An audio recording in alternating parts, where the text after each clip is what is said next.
Good evening, everyone. The December 9th, 2010 meeting of the Ways and Means Committee of Monroe County Legislature will now come to order. Will the clerk please call the roll? Ms. Andrews? Mr. Barker? Here. Mr. Bronson? Here. Chairman Daniele? Here. Mr. Haney? Here. Mr. Hyder? Here. Mr. McCann? Here. Mr. O'Brien? Here. Dr. Quattro? Here. Mr. Tucciarello? Here. Mr. Yolovich? Here. There are two public hearings scheduled for tonight's meeting. Ms. Rozzi? An affidavit of publication and posting of the notice of the hearing on the proposed 2011 Monroe County operating budget and the hearing on the assessment rolls of the Pure Waters districts in the Daily Record and Rochester Business Journal have been received and are on file in the clerk's office.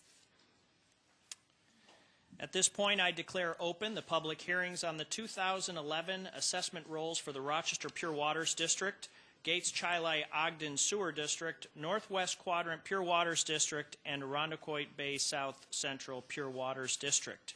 Are there any speakers registered for these hearings? There are no speakers registered for this hearing. At this point, I declare these public hearings closed. I now declare open the public hearing for the 2011 proposed annual Monroe County operating budget. Are there any speakers registered for this public hearing? Yes, there are. There are 5 speakers registered this evening for the hearing on the budget. When I call your name, please come forward and address the Ways and Means Committee. You will have 2 minutes to address the committee, and please conclude when the timer sounds. Our first speaker will be Paul McElvey.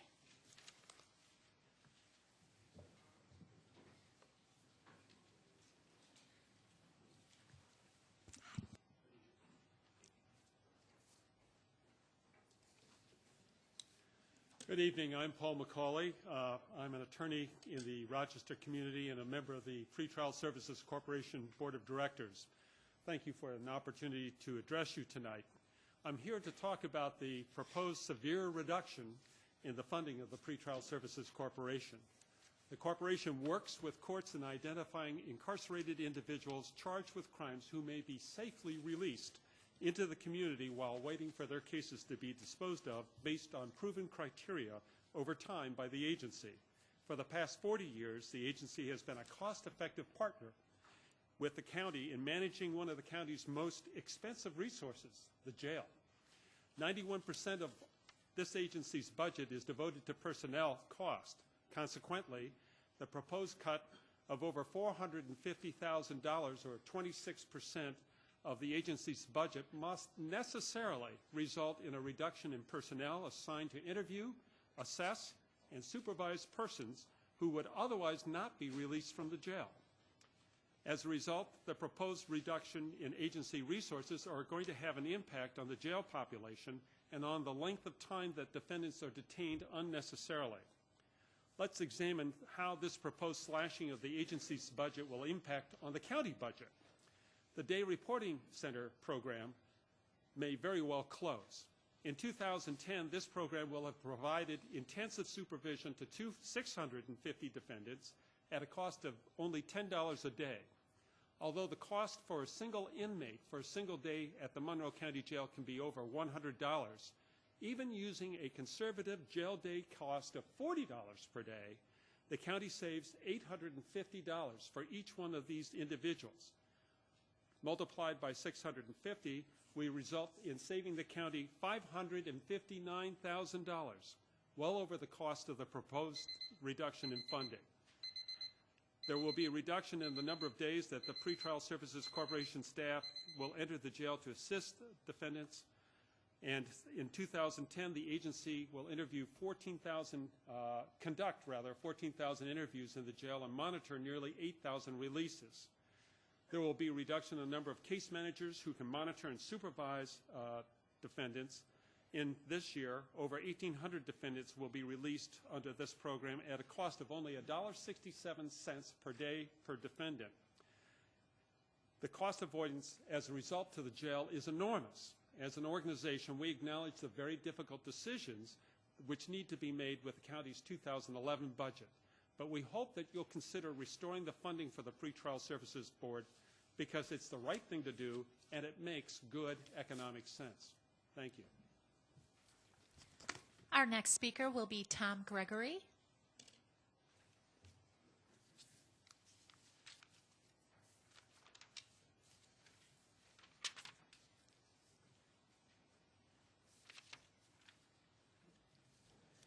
Having sat through the first series of committee meetings, I have a pretty good idea what the budget looks like. And basically, you can look at it in two ways. You've got people you're caring for, and you're paying for people who are caring for the people who are being cared for. I don't think Monroe County can keep this up. The speaker just ahead of me, he has great ideas as to how we can save money for the jail and whatever, his program.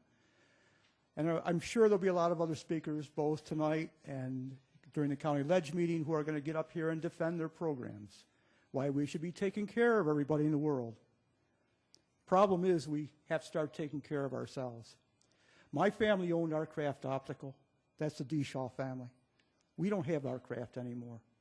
And I'll be honest with you, I got factory in my blood. I might be a poor man, but we had business at one time. This is not a place to do business. You spend too much money on people who don't want to behave. You spend too much money on people who don't want to go to school.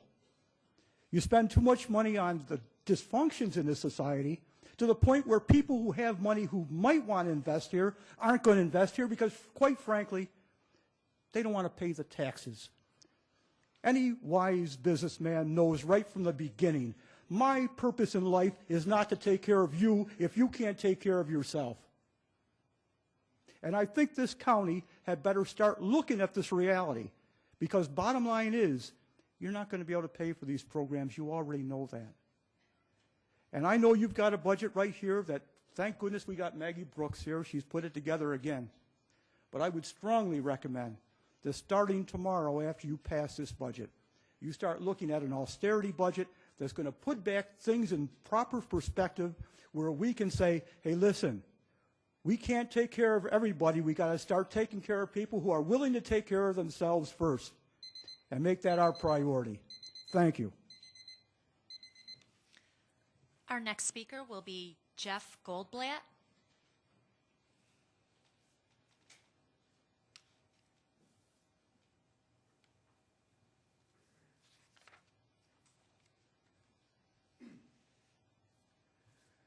Good evening, Jeff Goldblatt. I'm an independent solid waste consultant. The county's looking for more revenue. I will give you two ideas. The operator of both landfills, as of the middle of September, acquired a commercial organics and aggregate processor called Garrick, and they are in the Cleveland, Ohio area. They are looking to expand, and they are looking for more tonnage. Every municipality represented in this room has issues with yard waste, both in the fall and in the spring. This is a place that's looking for that tonnage. And they're looking to expand their footprint beyond the 6 facilities they already have. Perhaps it would be an idea to have a discussion with them about taking over and expanding the county's facility on Avion Drive. That way that tonnage goes to a beneficial use instead of being plowed into the landfills. The other place to look at is plastics. I have in front of me a list of 214 firms in the United States and Canada who buy, sell, broker, or otherwise process the other grades of plastic that we currently are not recycling. I reject as a matter of principle the theory in this building that no one is interested in that tonnage. Well, I've never seen Monroe County publish an RFP to test that theory. And this is a list from the industry's principal publication I'm looking at called Waste and Recycling News. Perhaps it's time to put an RFP out to see who would be interested in purchasing this tonnage. The county currently is getting nothing per ton. Something per ton, I think, might be more in keeping with what the county's needs are. So instead of looking under the seat cushions, which don't exist, perhaps Monroe County needs to start looking through the trash. And that's my message. Our next speaker will be Jeff Kazarowski.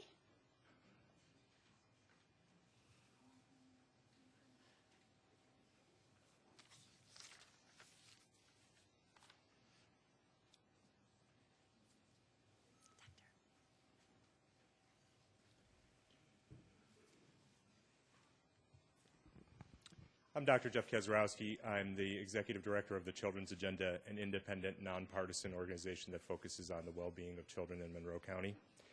This is the 9th consecutive year that we've analyzed the Monroe County budget, and I know legislators have received a copy of the summary of our recommendations and analysis, and I want to encourage you all to visit our website where our full report is also available. We look particularly at expenditures for children, and I want to talk about several areas in which we would commend the county this year, and I want to talk about 4 areas in which we have additional recommendations that could improve the health and well-being of our children and families here. This year, Monroe County has held local spending even in most areas affecting children, and in today's tight economy, we commend the county's leadership for continuing to invest in the well-being of our youngest and most vulnerable children. There's been intense pressure to cut programs everywhere, and this is no insignificant achievement. Secondly, over the last 2 years, the county has reduced the number of children in foster care, successfully moving more children more quickly to a safe place, either back home or to an adopted family. This is good for kids, this is good for our budget, and we applaud this work. And lastly, we'd like to note, in particular, the opening of the new Foster Care Pediatric and Visitation Center. This center is the only one of its kind in the United States and will provide one consistent health care provider and a comfortable meeting place for visitation for children in the foster care system and their families. We commend the county for taking this giant step forward to support some of our most vulnerable children. But all that makes me wonder.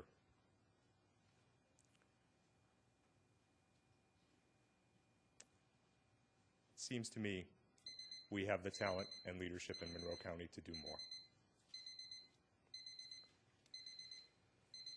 What if we were the best community in New York State for children? What would that do to young professionals who want to remain in the area, to businesses who want to relocate to New York State?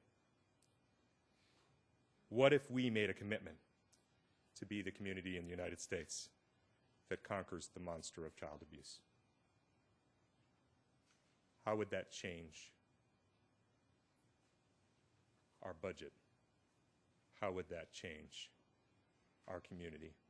How would that change outcomes for us all? We urge Monroe County to take leadership and action in 4 key areas this year. One is that our child abuse reports are increased 1,500, projected increased by 1,500 reports from 2007, and this represents about a 20% increase in 4 years.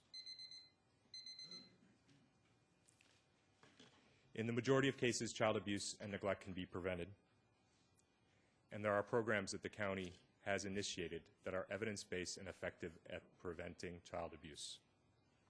Our recommendation is that the county should rapidly ramp up these preventive efforts by expanding the number of families served by the Nurse Family Partnership Program by 100 families now, from 300 to 400 families, and also increase the total number of families served by the Nurse Family Partnership Program and by another effective program, Building Healthy Children, by at least 200 more families in 2011 over the course of the year, and 500 more by 2013. Given the rapid rise in reports of child abuse, the capacity of these proven programs has to be ramped up equally quickly. It's not sufficient to hold stable. The second area where we have recommendations is around child care subsidies. Child care subsidies support working families who need to place their child in care while they work. The decrease in available child care subsidies this year is about 1,000 slots for children. But it's not the result of decreased local spending. In fact, the county is investing more than the state mandates and holding firm on their commitment to the accreditation differential, a measure of quality that helps kids and incentivizes programs to provide that quality. But in the long term, we need a different plan. We need a different solution. And our recommendation is that the county advocate together for more state and federal funding with the Children's Agenda and the early childhood development community, that we travel to Albany and that we travel to Washington, and we started this a couple of years ago, to really try and bring dollars back home here.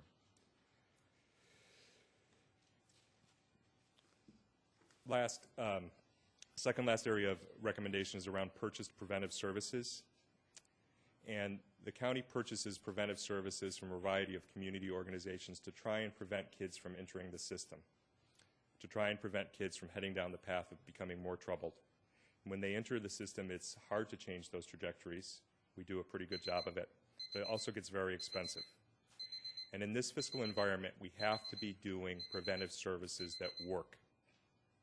It's not about more. It's about making sure that we do what works. It's about a responsibility to children and families to do what's most effective, and it's also about a responsibility to taxpayers to do what's most effective. Having said that, 80% of our purchased preventive services have no known public evaluation. 80% of the $21 million spent on purchased preventive services have no known public evaluation. There are 7 evidence-based effective programs that are funded, but the majority of the programs have no known public evaluation. And so we recommend that the county help us to see evaluations that already exist for funded programs. We urge the county to share the results of evaluations that are available for programs publicly, and also indicate what the plan is for improvement. And the last thing that we would like to see happen is for programs that are not yet evaluated, for purchase preventive service programs that are not yet evaluated, we would very much like to see the county begin an evaluation process where they just pick 1 or 2 high priority programs and really try and take a look at those and measure their effectiveness for kids and families. The last thing I just want to mention is youth policy. I know that it was a subject of some discussion recently at committee meetings here. Our homicide rate in the in Rochester is our youth homicide rate is at the highest level ever. Our teen pregnancy rates are among the worst in the developed world. The average age of gang entry into gangs in Rochester is age 13. And in this environment, there continues to be a whittling away of investment in our youth bureau and preventive services for youth. It's not the county, it's the state, it's the city, it's the overall environment of decreased investment in the youth bureau. But it's exactly trending in the wrong direction for what those problems facing our youth in the community are doing. You've seen that on the front page of the paper the last few days. So one of the things that we'd really like to ask the county to do is to support and lead a process in 2011 to develop a community-wide youth strategy that's complementary to the important work that is happening at City Council to develop a youth policy that you've seen a little bit about the last few days. Thank you for your time and attention. Our last speaker will be Mac McGonigal.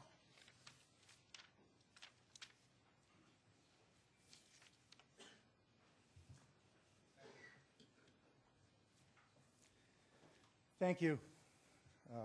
Good evening, everybody. I'm going to just, I'm speaking to the legislators, obviously. I'm reiterating an email I sent out in the last week asking you to reject the current budget. And I guess the main reason, maybe there's a couple of reasons I would say. One is it's not in compliance, it doesn't show compliance to the Taxpayer Protection Act, which is something that this body passed a few years ago. And where it doesn't comply or doesn't show compliance is in paragraph 2 or section B, I think it's called, where it spells out real clearly that the things that need to be measured against the Consumer Price Index are those things that are outside of state law or federally mandated law, and that all other expenses, all other spending needs to be measured against the difference in the consumer price index over the last 12 months. I say obviously, but there's probably a lot of people in the room that wouldn't agree, but obviously this is mandates are grossly overstated by the current administration, have been for quite a few years. Currently, this year they're calling it 82%.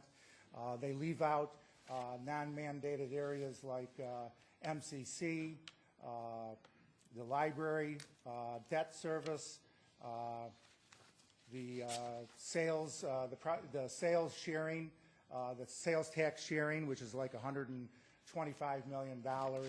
And then on top of the $125 million, I believe there's property tax credits that are also issued through that Moran-Ryan Act. So sharing sort of says if it's sharing, it's probably not mandated.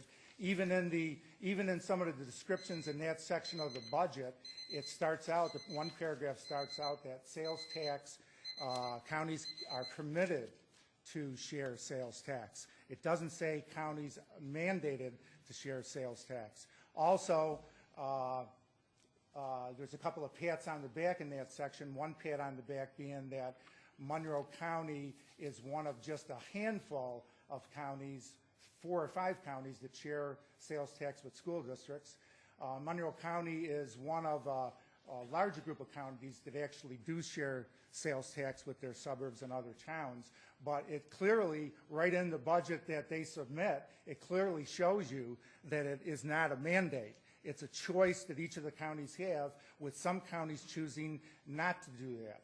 Now, does that mean that I'm suggesting that there be no MCC or that there be no sharing of tax? No. What I'm suggesting is that you're denying the taxpayers, you're denying your constituents the knowledge that X amount of the budget really is a local choice, and you're telling them that 82% isn't. And it's nowhere near accurate. With just 3 or 4 items looked at, it gets down to about 60%. Another issue that I want to highlight is it can get down to 60% with 5 minutes of discussion.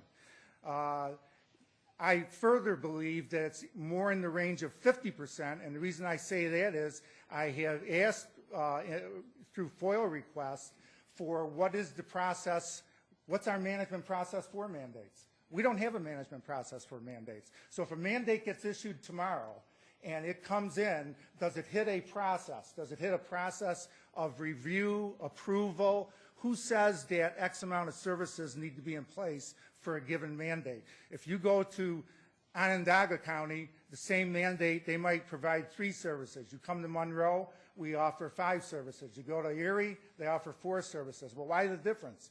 Well, the difference is we don't have a process that manages the implementation of mandates. So even in the pure mandated area, I believe there's overstated services that we deliver, and we call it mandated. And so that's where I get from the 60% figure down to 50. And I believe it is something that is detrimental to the community, that there's sacred cows that the current administration doesn't want to deal with. And the bottom line is, deal with it, you know, but don't basically state a falsehood to the public. And that's what's been done. It is not 82%. It's nowhere near it. Please do not pass this budget. Send it back to its creators and tell them to do a better job.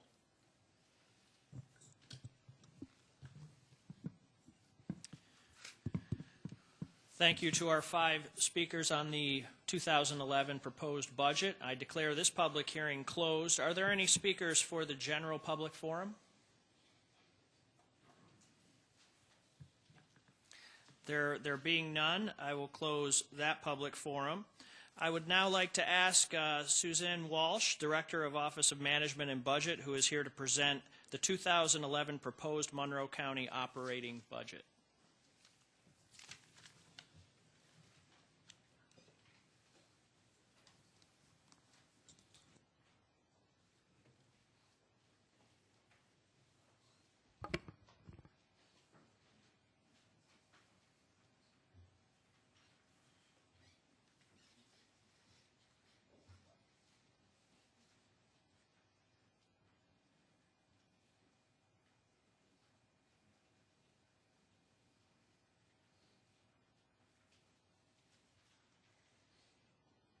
Thank you, Chairperson Daniele. Good evening. My name is Susan Walsh, and I'm pleased to present an overview of the County Executive's proposed budget for 2011. In the face of diminishing revenue and growing mandates, the County Executive has worked diligently to develop a budget that is balanced, doesn't raise taxes, and preserves quality of life services. After this brief presentation, I'll be available for questions. Monroe County's budget is divided into two component parts, an operating budget and a grants budget. First, we're going to take a look at the operating budget. Here you can see that mandated expenses in the operating budget increased by 3.7% or $24.6 million. Non-mandated expenses increased by $900,000 or less than 1%. Operating debt service decreases by $7.4 million or 10%.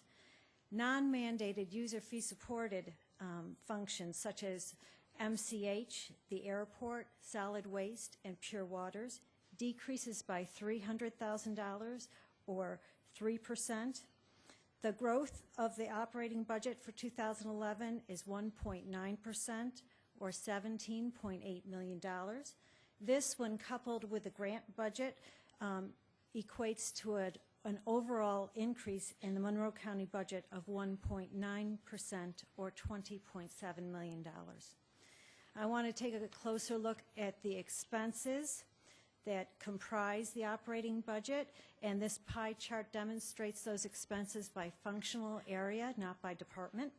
As you can see, most of the budget is expended on providing human services, nearly 25%. That includes social services, aging programs, youth and veteran services. The second largest area of expense, nearly 21%, is expended on public safety initiatives. This includes the Sheriff's Office, the Public Safety Department, the District Attorney's Office, and the Public Defender's Office. At 15%, the provision of health services accounts for a third largest area of expense. This includes mental health, public health, and the Monroe Community Hospital. The next slide demonstrates where the revenues come from that support the operating budget. Most of the revenue, as you can see, 40%, comes from property tax, which remains stable for 2011 at $8.99 per thousand of assessed value. Here there's an increase of $3 million over 2010 due to development. The second largest revenue stream is state aid of $107 million. Of this, $62 million will be received by DHS and $33 million by public health. The county share of sales tax makes up nearly 9% of revenue, and federal aid provides 8% of revenue that supports the operating budget. Of that revenue provided by the federal government, $77 million, and the $77 million anticipated for 2011, DHS will receive the lion's share of that, $66 million, to fund public assistance benefits. The amount represented in the hospital slice of this pie, those are patient revenues from Monroe Community Hospital. Next, we'll look at the second component that comprises the Monroe County budget. That's the grants budget, and you can see that for 2011, that totals $177 million. This is an increase of $2.9 million, or 1.7% over 2010. When we look more closely at where grant funding is expended, we can see that the largest portion, again, is expended on providing human services to our community. Health services is second at 20% for their maternal and child health programs, communicable disease prevention services, and environmental health programs. The third largest area of grant revenue is attributable to public safety. The next slide displays that 82% of the budget for 2011 is mandated, and we're going to look at that a little more closely next. This slide depicts mandated expenses by functional area, and we can see that 34% of mandated expenses are attributable to human services. Public safety accounts for nearly 18% of mandated expenses. Those include assigned counsel costs, probation, jail, and civil bureaus of the Sheriff's Office, the District Attorney's Office, and the Public Defender's Office. 11.5% of mandated expenses are for health services, which consist of public health and mental health. Payment to our sharing partners is the third largest mandated cost in this county, and it accounts for more than 18% of our mandated budget. The other piece of this pie represents the county legislature, community development and workforce development in the planning department, child support collection unit in the law department, the Board of Elections, the county clerk's office, the civil service division of human resources, and real property tax service in the finance department. Here we show non-mandated services by functional area. The largest area of non-mandated expense is public safety at 32%.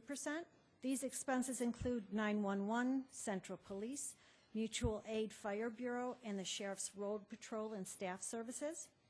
Health Services is a close second, and that's attributable mostly to Monroe Community Hospital. Transportation accounts for 15.6% of non-mandated expenses. Included here are highway maintenance, traffic engineering, and bridges. The other portion of this pie consists of the county executive's office, communication department, and portions of finance, planning, law, and human resources. And finally, this slide depicts the gross appropriations for the departments that are the subject of tonight's meetings, those that we haven't discussed in last week's committee hearings. You can see here they consist of the Board of Elections, the county clerk's office, the communications department, the county executive's office, finance, human resources, information services, the law department, the county legislature, the Office of Management and Budget. This concludes my presentation for this evening, and I'd be happy to take questions. Thank you.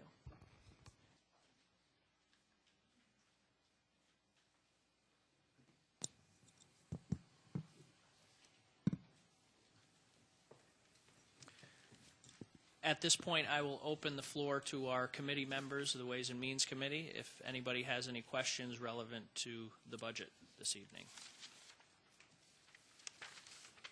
Legislator Andrews. Thank you, Mr. Chair.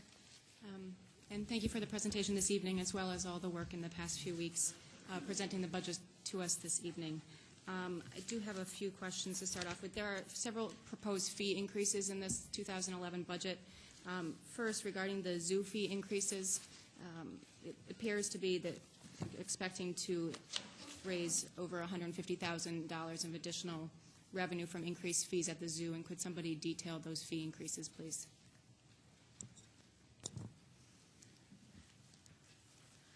Through the chair, the increases in fees at the zoo are comprised of an additional $1 for admissions to the zoo, and an increase, a 5% increase in membership fees. Thank you. And through the chair, those are the two increases that will result in the additional $150,000. Through the chair, those are the two increases at the zoo, correct. Thank you. Also, in the area of the clerks, revenue projection for the clerk is doubling for 2011, projected to be $4.5 million. Can you describe those fee increases as well?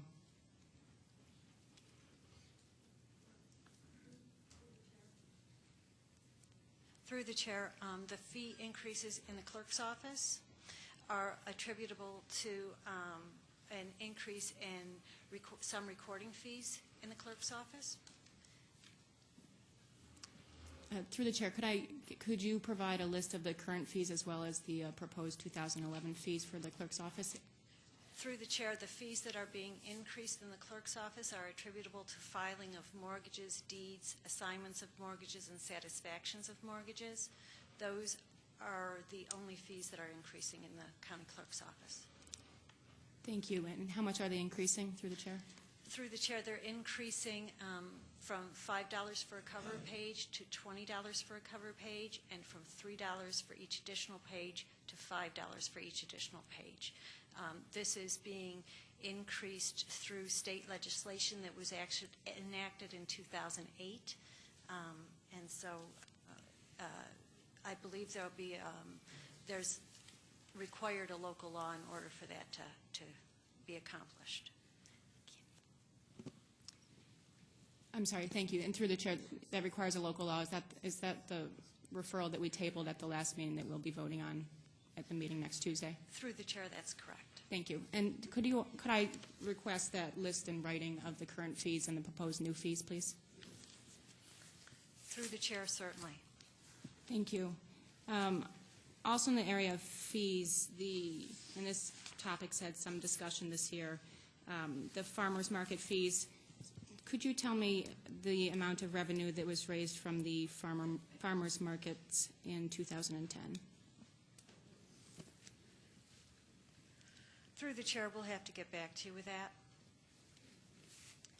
Thank you. And through the chair, did you, I believe the law department received a letter from the State Department of Health indicating that it was allowable to change its fee structure for the farmers markets. Did you receive that letter? And in fact, I don't see a proposed change, but my question would be, why wouldn't there be a proposed change?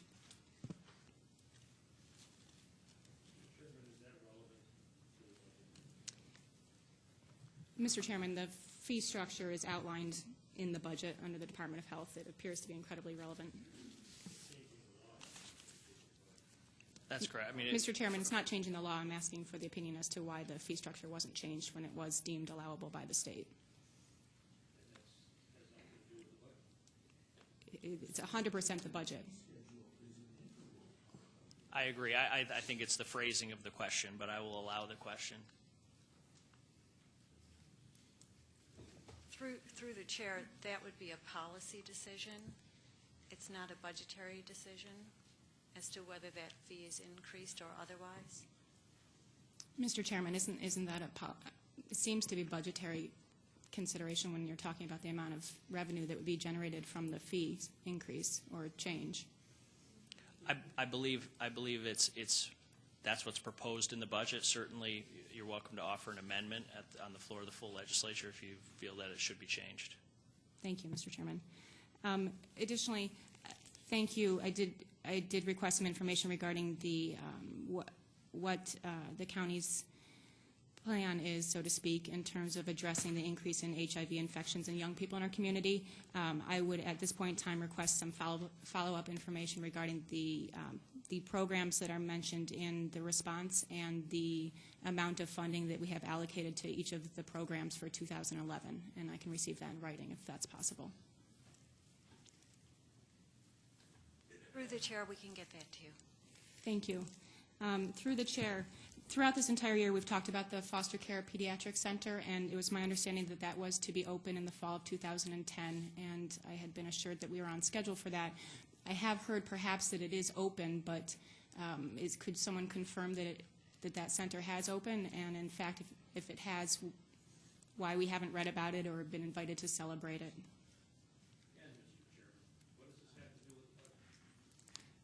Mr. Chairman. Legislator Andrews, I would ask that your questions be directed towards the budget and the areas in the budget relative to the numbers, the expenses, revenues, et cetera. As far as the functionality of programs, that's not really in the realm of our budget hearing right now. Mr. Chairman, there is funding for the clinic in the budget, and it has been discussed, and I did submit a question about it in writing to the administration and received a response regarding the fundraising for the center. And so my question at this point in time is whether or not it's open. Through the chair, yes, it is open. Thank you. And through the chair, when did it open? Through the chair, one component opened on November 15th, and I believe that was the health component, and the visitation component opened on November 16th. Great. Thank you. Through the chair, following up on a conversation we had in Human Services regarding MCH and some possible outsourcing in the food and laundry area at that facility, In response to a question, you indicated that, in fact, some of those employees are represented by unions. Could you tell me which employees at MCH that are being considered to be outsourced at this point in time are represented by a union? Through the chair, could you please clarify that? You want to know which employees, Correct. Which titles? which titles? I'll have to get those back to you through the chair. Thank you. Through the chair, what was the total amount that was budgeted for health insurance costs in 2011?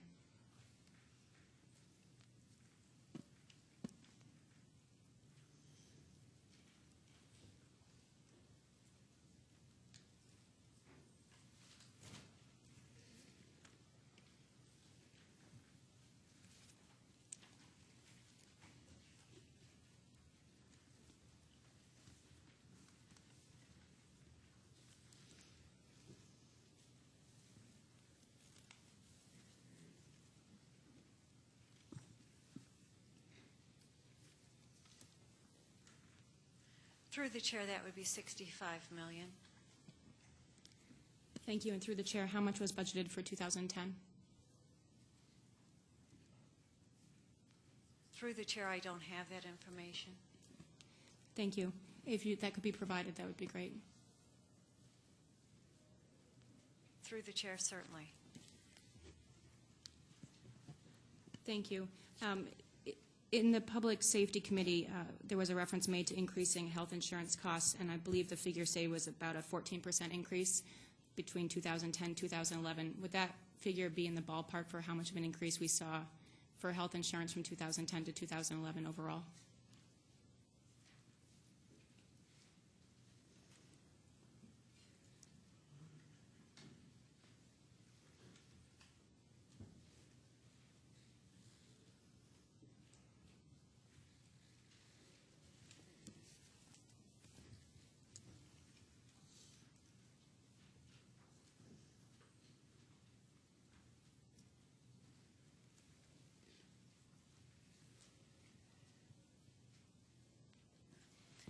Through the chair, could you just restate your question?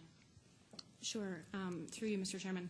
In the Public Safety Committee, when you were discussing the road patrol costs, I believe you indicated that health insurance had increased 14% from 2010 to 2011.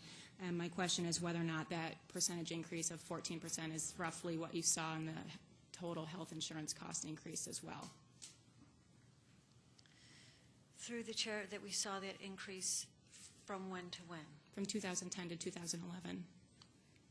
For health insurance costs, not only in road patrol, but for across the county. Through the chair, that's correct. Thank you. Last year, when we discussed the possible contract settlements for the Federation of Social Workers and CSEA, you indicated that those settlements would be cost neutral for 2010. At this point in time, are there settlements for either of those contracts? Through the chair,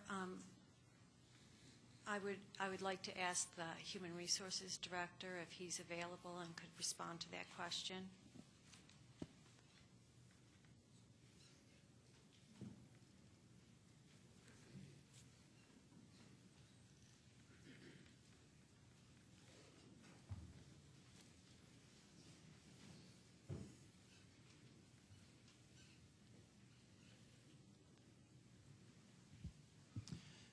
Through the chair, could the question be repeated?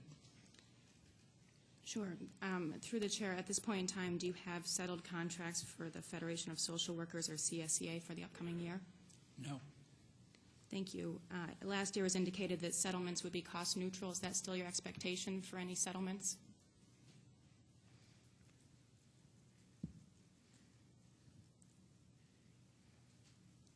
Through the chair, that would be our expectation. Thank you. Through the chair, is there anything budgeted in 2011's budget for salary increases for these unsettled contracts? Through the chair, it's in there. It's like Prego, the sauce. It's in there.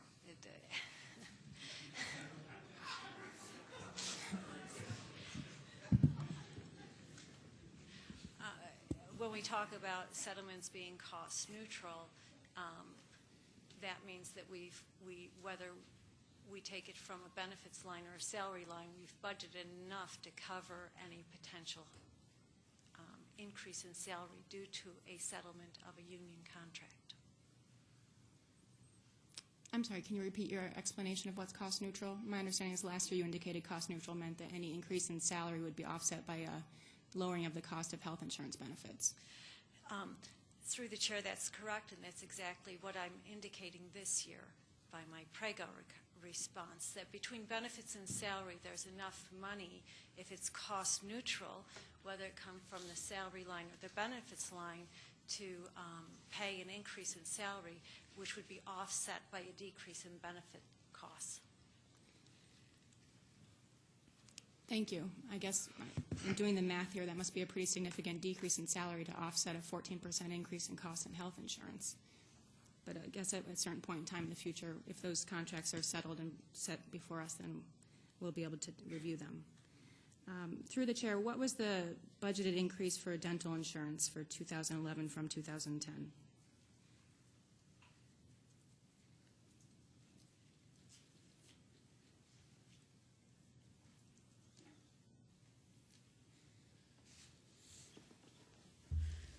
Through the chair, it's about $500,000. Thank you. In the Human Resource Department on page 491, there's a counting of $108,000 for professional services. Could I request a list of what those services are, please? Through the chair, certainly. Thank you. Also under the Human Resource Department, in one of the department accomplishments for 2010, it indicates that the county applied for the early retiree reimbursement program and secured up to a $2 million revenue stream.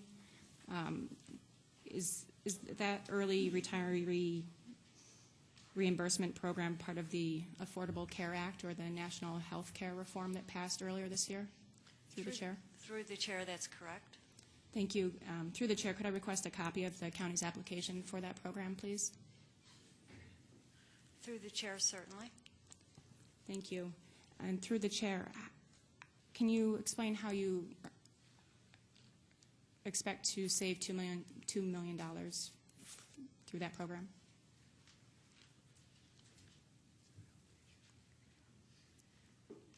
Through the chair, it's based on the number of retirees we have. The program reimburses certain costs for those individuals who retire at age 55 or above but are not yet eligible for Medicare. So there is a formula. We based it on the number of retirees we have in the county that fall within that population. And we've budgeted $1.7 million. And through the chair, where can that be found in the budget?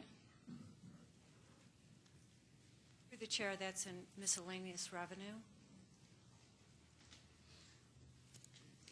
And through the chair, so you're going to use, are you using that money to offset the county's cost for health insurance, or are you using that money to reimburse the retirees who fall into that category of age 55 to Medicare for their increased, or for their health insurance costs? Through the chair, the county pays the premium for their health insurance, so that would be reimbursing the county for its expense.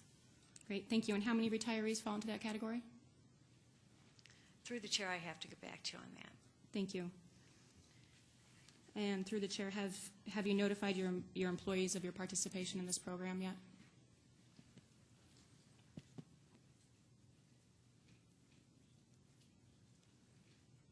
Through the chair, there are standard notifications that have been done.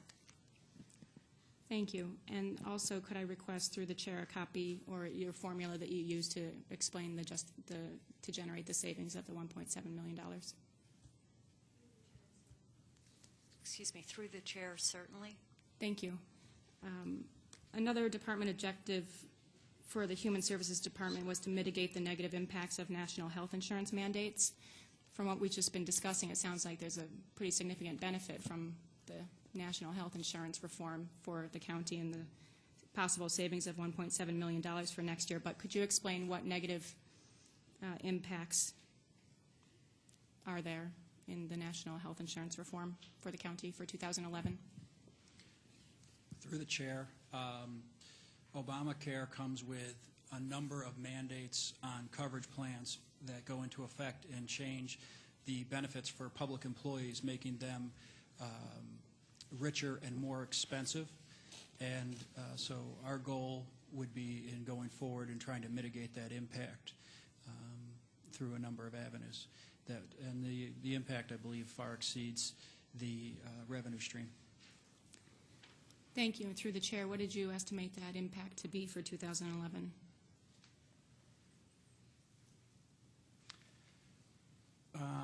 I guess I didn't add it up, so I guess I'd have to get back to you on that. Thank you. That'd be great. Through the chair, also regarding human resources, there is an accomplishment listed for 2010 regarding the finishing an implementation plan for absorbing the City of Rochester's civil service functions into Monroe County Civil Service Commission. Through the chair, could you provide the timeline for implementing that plan? Through the chair, the plan was to be, there was a plan and then a contingency plan. One plan was to have the Monroe County Civil Service Commission assume the duties of the Civil Service Commission in the City of Rochester as of January 1 of this year. The backup contingent plan was for us to assume those duties as of July 1 of next year. The Duffy administration pulled the plug on the project, and so therefore it's been shelved. Thank you. Just a couple more questions at this point in time. I received some information regarding our question about the number of vacancies that were cut from the 2011 budget. In the list, to my count, was about 37 positions, which was supposed to achieve a savings of about $2.8 million for 2011. My question is that a gross savings amount or a net savings?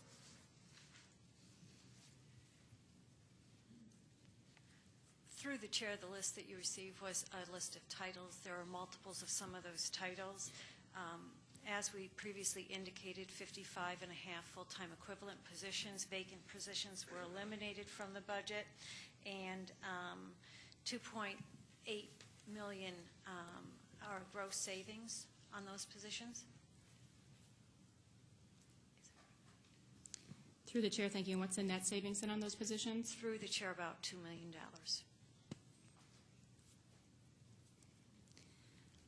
Through the chair, then, if I could request that in addition to the listing of the titles, that you provide the number of positions in each of those titles that were vacant, that were eliminated, please. Through the chair, certainly. Thank you. Also, following up on that, we had requested the number and list of remaining vacancies at this point in time that were not eliminated in the 2011 budget, and were informed that that was difficult to provide because it changes daily. At this point in time, I would modify my request to just say, ask if I could have the list of remaining vacancies as of today, and then the total amount of money for that's associated with those remaining vacancies. Is it possible to receive that, please?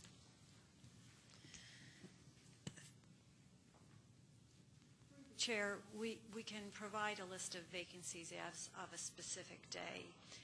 However, I'm unclear as to your request for the funding, as to the funding issue. We don't assign specific dollar amounts to specific vacancies. What in fact happens is departments have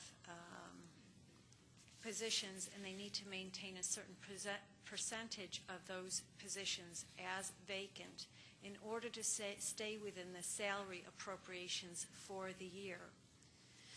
So funding doesn't run directly to a particular position. Instead, department heads have the ability to determine what positions they will fund at any given time and fill as are operationally needed. So we can't assign specific dollar amounts to each of those positions because that's not how funding occurs or defunding occurs. Okay, I guess I don't fully understand that then. Through the chair, then how, when you eliminate the 37 titles, and I don't know how many positions that actually is, how does that get to have a net savings of $2 million? Through the chair, because those, we did assign and take the money attributable to those specific positions, and that's what's allocated to those positions. But when you look at the whole bucket of positions, authorized positions that are left, and look at those that are vacant, you can't determine which of all the authorized positions are funded and unfunded.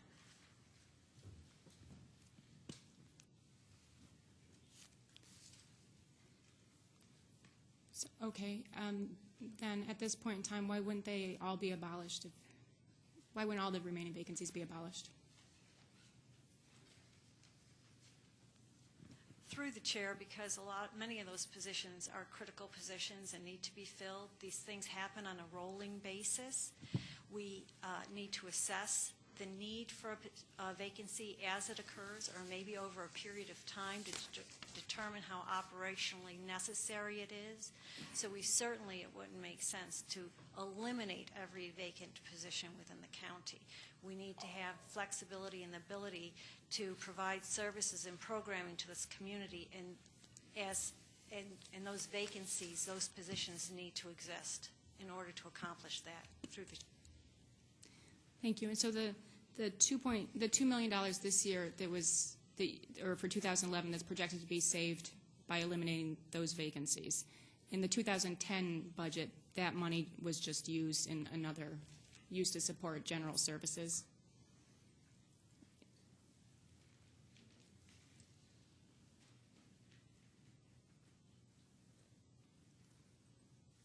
Through the chair, I don't understand that statement. I can neither agree with it or disagree with it.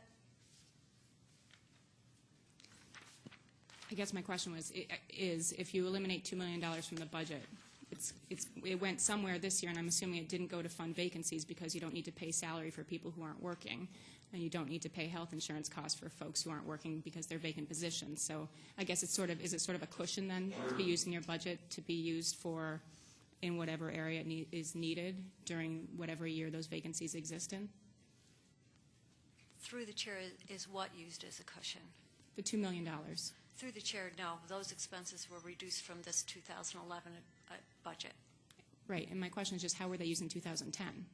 How was that money used in 2010? Legislator Andrews, I would ask that you ask the question through the chair, please. Sure, through the chair.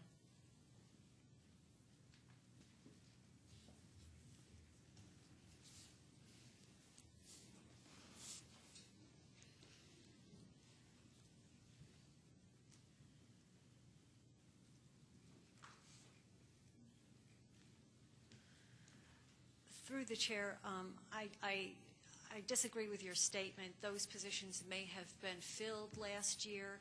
They are not a cushion. Those are actual reductions in expense that happened in the 2011 budget over the 2010 budget. Okay, thank you. And just one last area right now. The department efficiencies that were referenced in the press release with the budget, it says that there's going to be about $7 million of departmental efficiencies for 2011.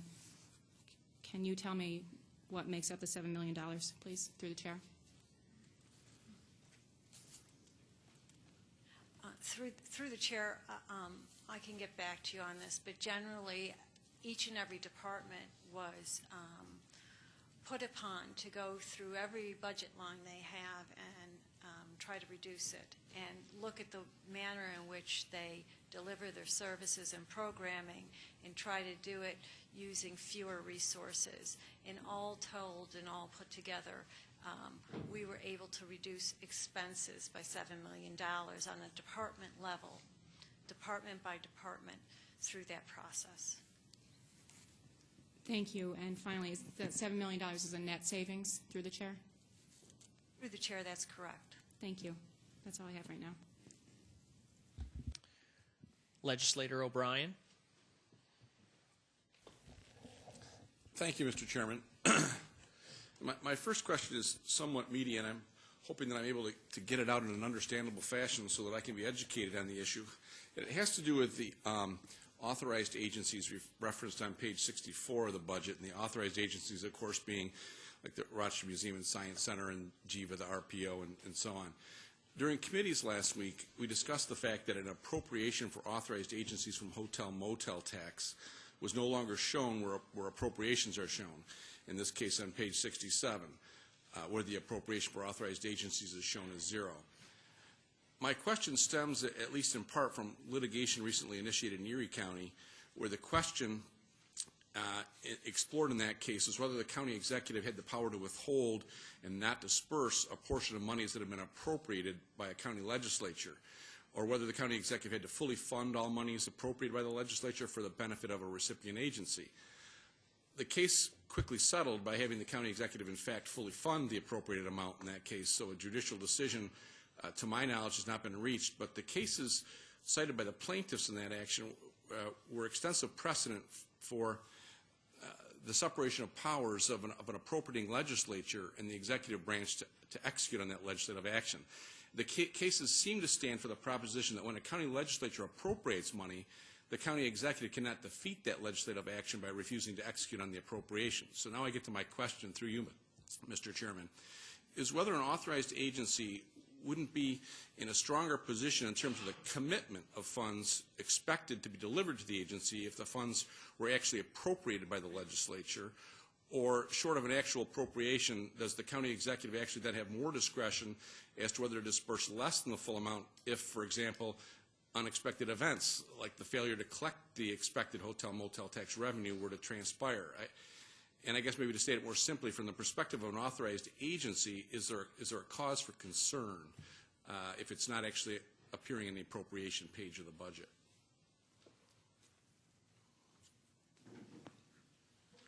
Through the chair, no, there is not a cause for concern for any of the agencies that are authorized in this budget to receive hotel-motel tax. Thank you. And through you, Mr. Chair, does the county then have the ability to change the contribution of hotel-motel tax to any of the authorized agencies? Through the chair, with the adoption of the 2011 proposed county executive's budget that's in front of you this evening, that will become the dictating force as to how much each of those agencies will receive. There is no intention to not provide that level of funding to each of these agencies. Is the money therefore actually considered appropriated through you, Mr. Chairman? Through the chair, an appropriation is a technical term from a budgetary standpoint that's not necessary at this point regarding these particular funds. We're handling these the same way we've handled all the other hotel-motel tax funds that we've handled in the past, and not providing an appropriation for them, such as the money that's provided to GRVA or the City of Rochester to fund the convention center as well as the war memorial operations, amongst many other things. So the fact that there is a 0 that appears on a page in the budget book should not cause concern to anyone in this chambers or anyone of the organizations outside of these chambers in fear of losing that dollar. Okay, and one last question on that through you, Mr. Chairman. If for whatever reason hotel-motel tax revenue did not exceed the amount or equal the amount that we plan on dispersing, the fixed amounts to various agencies, what happens then? Do the agencies still get their full amount and it comes out of the general fund? Or? Through the chair, at this particular point in time, that would be my answer to that question.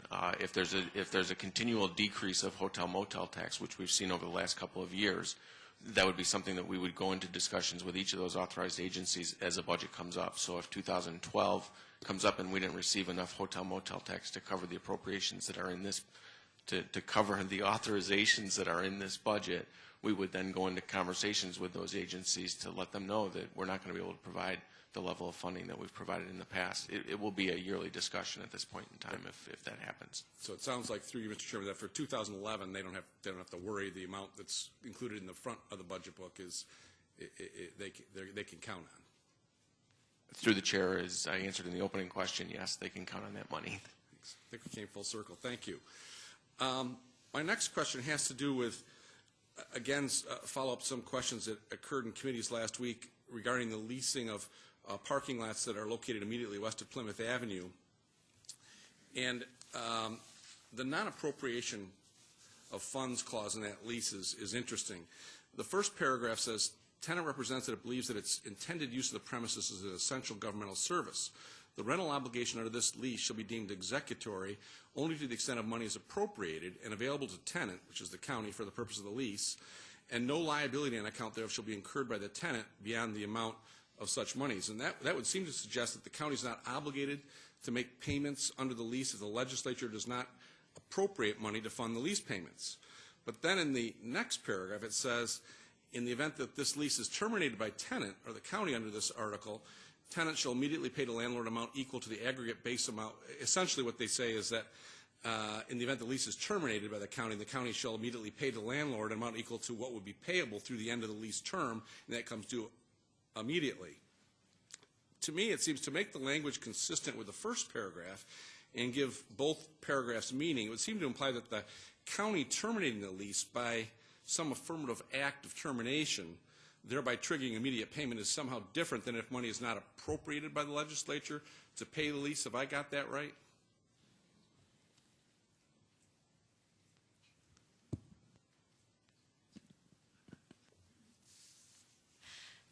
Through the chair, I apologize for not understanding exactly what you said there. If you wouldn't mind rephrasing that question. No, let me try to rephrase it. There's one paragraph that essentially says the rental obligation of the county to pay under this lease. It has basically the standard non-appropriation language. We only have to pay it to the extent it's appropriated and available to the county.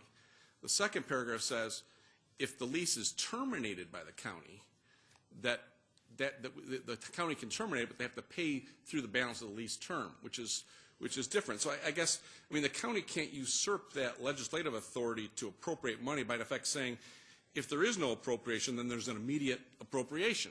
You can't have it both ways, can we? It would have to seem to me to say, in the first sense, if it's not an appropriation, that's an out for the tenant, for the county. We don't have to pay it. The second, however, the county could terminate the lease.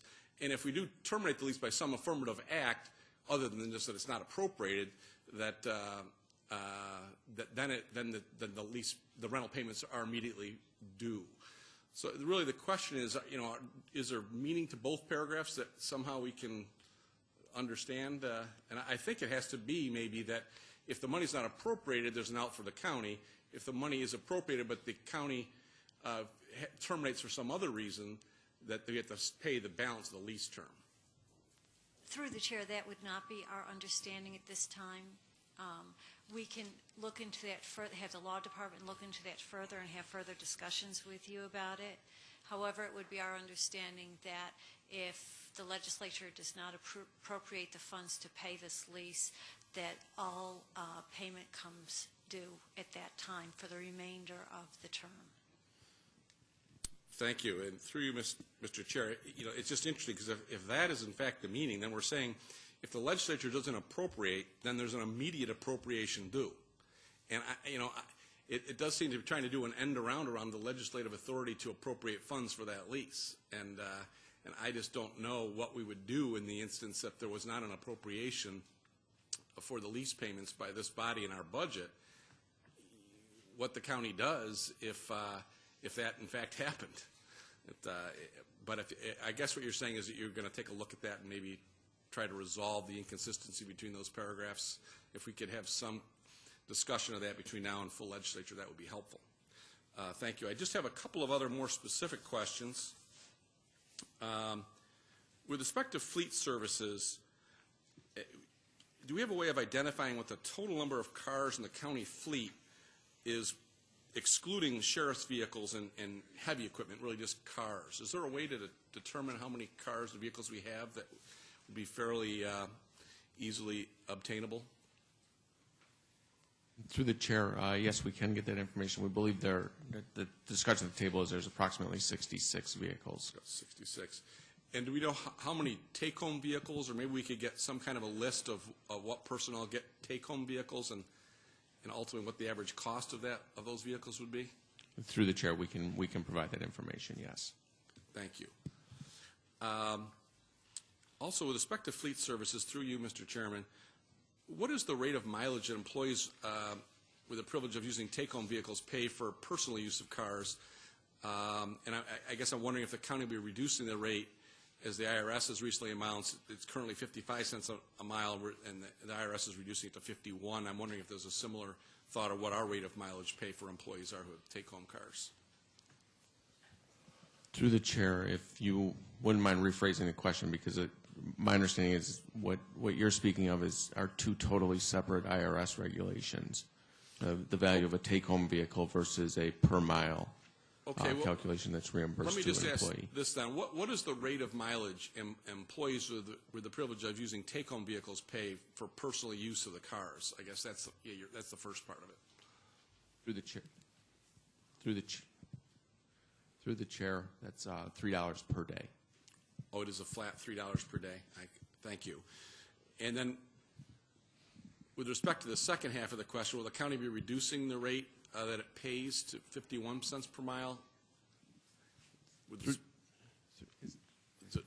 that make sense? Through the chair makes complete sense. I'm just trying to figure out if this microphone's on, so I apologize. Through the chair, the county reimburses based on the IRS rate, which is required by contracts set up with the employee unions. Thank you. Two last questions. One in the area of human services, page 585, the Office of Mental Health Administration is seeing line item for cell phones. It happens to be line item 504-505, increasing rather dramatically from $150 in 2009 to $23,260 budgeted in 2011. And I'm wondering what might account for that, if we know.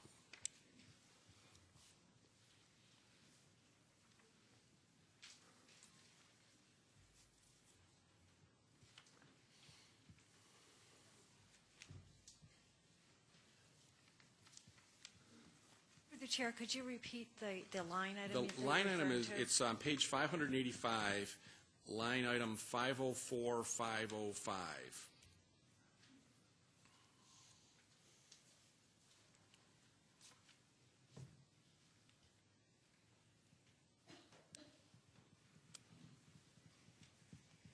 Through the chair, this is an additional expense for having CCSI, which is one of our contract vendors on the county network.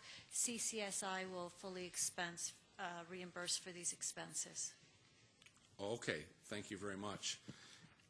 And finally, through you, Mr. Chairman, page 465 under the county executives area, why are cell phone expenses there increasing by, looks like 63% over the actual 2009 expenses?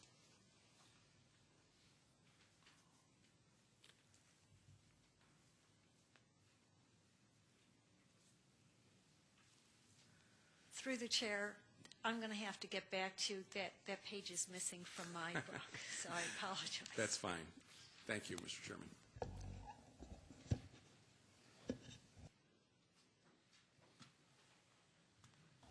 Legislator Haney. Thank you, Mr. Thank you, Mr. Chairman. A couple of follow-up questions to the questions that were submitted last week, and I do appreciate the prompt response that we had to those questions of last week. Since the golf course revenue is not in the revenue account that I thought it might be in the Parks Department, can you, through you, Mr. Chairman, can you tell me where the golf course revenue is in the Parks Department, or where the golf course revenue that the county gets is in the budget? Through the chair, I believe it's, and I don't have it in front of me, but I believe it's on the page before that. There's a charge to golf course trust funds or something along those lines. It's rather specific in the budget book in the detail section on the revenue side of it that illuminates. Right, there's a line, charges to trust funds, $462,000.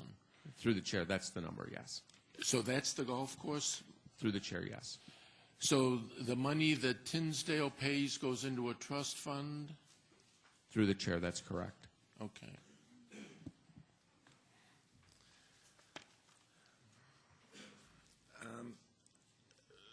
Second question as a follow-up, Mr. Chairman.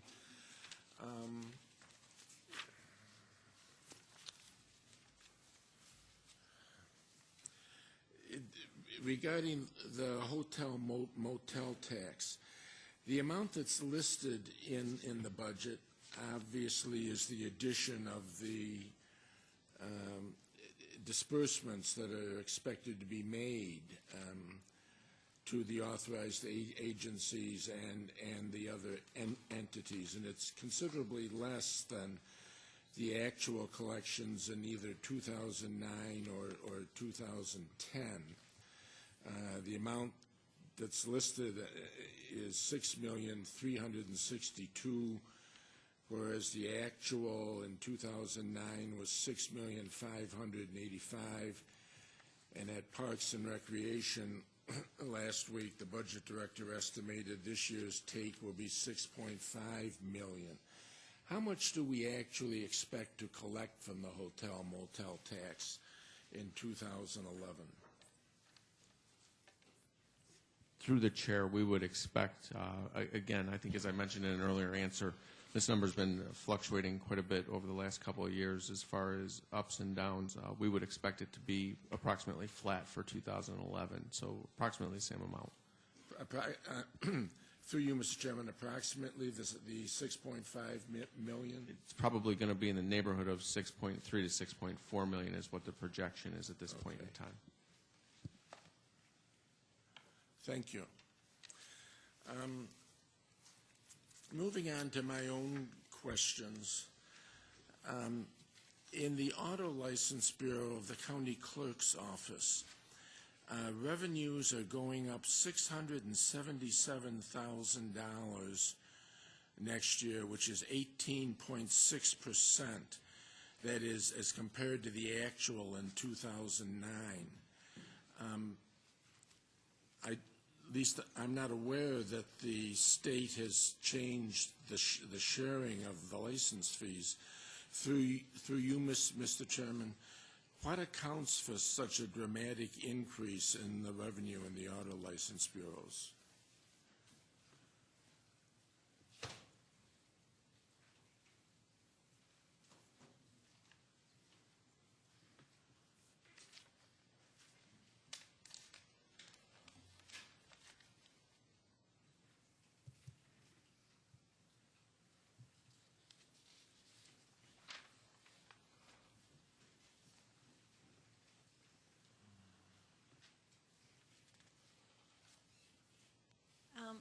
Through the chair, I believe the increase is due to two component parts. I believe there was an increase in fees in 10.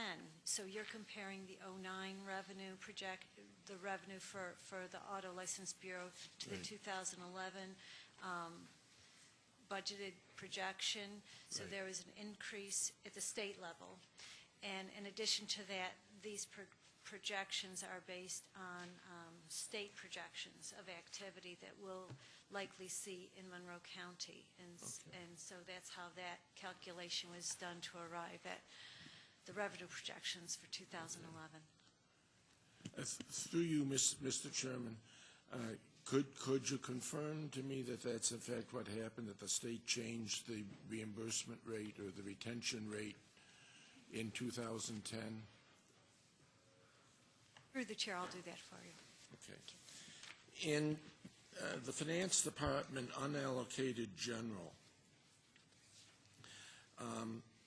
through you, Mr. Chairman, as a matter of curiosity more than anything else, I've always wondered why the debt service for the medical examiner's building is in the unallocated county general in the Finance Department as opposed to being in the medical examiner's budget. Through the chair, again, thank you for the opportunity to change an answer from last year, which I don't think I provided at the committee meeting. It allowed me a year to find out exactly why this was happening. The debt service on the medical examiner's office is charged here because the medical examiner's office through the health department could not collect state reimbursement on a debt service cost, but on a maintenance in lieu of rent charge, we could collect state aid on that. And so in the medical examiner's budget, you'll see the maintenance in lieu of rent, which is exactly the same dollar amount. So ultimately, the medical examiner's office reimburses the county, the unallocated, for this through a revenue source listed down below to offset that, and that's the way that that charge is handled. Okay. So through you, Mr. Chairman, it's through the state reimbursement rules? Through the chair, that's correct. Okay, thank you. The other revenue in the finance unallocated, which totals about $31,600,000. As I understand it, $2 million of it is anticipated from the sale of the Wren Square properties, $16 million from the sale of tax liens, $11 million from federal stimulus, from the last of the federal stimulus money. That totals $29 million, which leaves another about $2.6 million. Now, if through you, Mr. Chairman, if I understand the answer to legislator, to my colleague's question, what's also in here is $1.7 million that we're going to get under the health reform program? Okay. That will leave about $900,000. Do we know, is the $900,000 anything specific? Through the chair, yes. The erroneous assessments of $500,000 is included in here, as well as the $400,000 or $340,000 that I just spoke of as the rent from the medical examiner's facility. Oh, okay.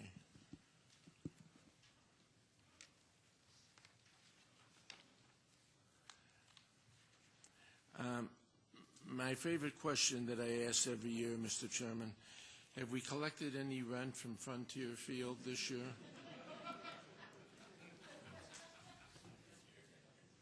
Through the chair, this is my favorite part of the evening. You can give as long an answer to that as you'd care. Through the chair, I'll keep it simple. No, we have not. But there are still 22 days left in the month, so.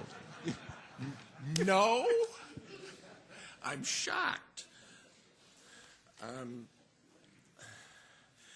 Property tax penalties in 2009 actually were $4,269,000, and they're budgeted at $4,200,000 in 2011.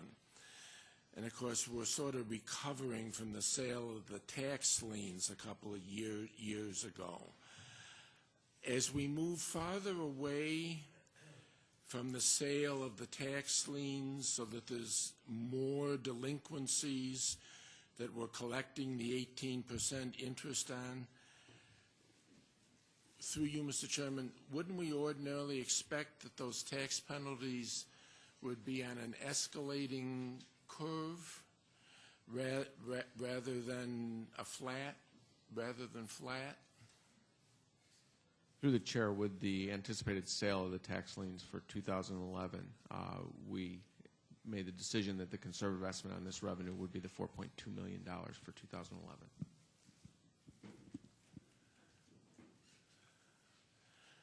In the last time we sold the liens, we sold them at the end of December. I take it from your prior answer, through you, Mr. Chairman, that we're anticipating selling them earlier in the year this year? Through the chair, that's going to depend on the market at this point in time, and depending on what the appetite is for the tax liens will depend on the timing of the sale of those. So we've established the 4.2 as a revenue source for the penalties at this point. So through you, Mr. Chairman, if in fact we repeated the prior practice and did not sell until December, would we anticipate that the $4.2 million, that the amount of tax interest and penalties would be more than the $4.2 million next year? Through the chair, not at this time. We would still stick with our estimate of $4.2 million as being the penalties and interest.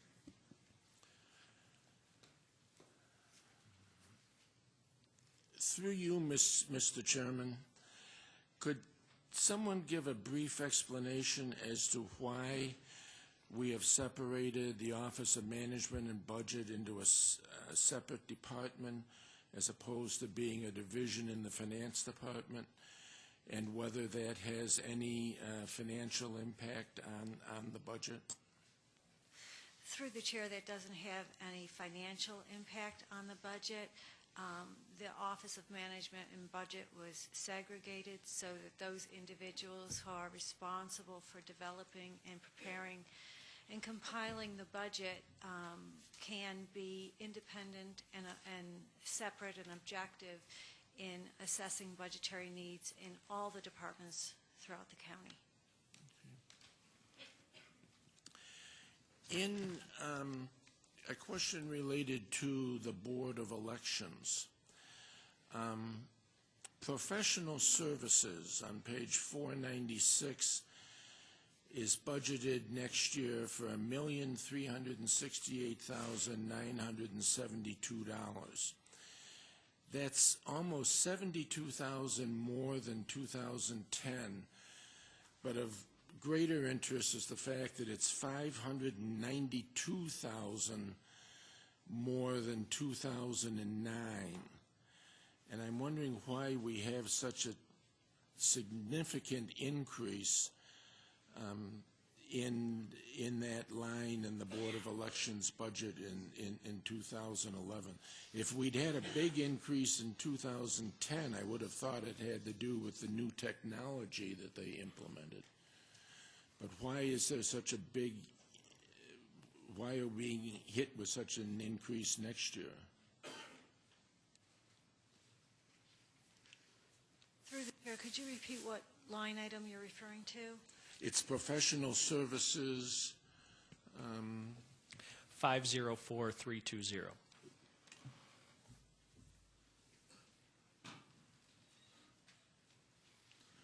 On page 496.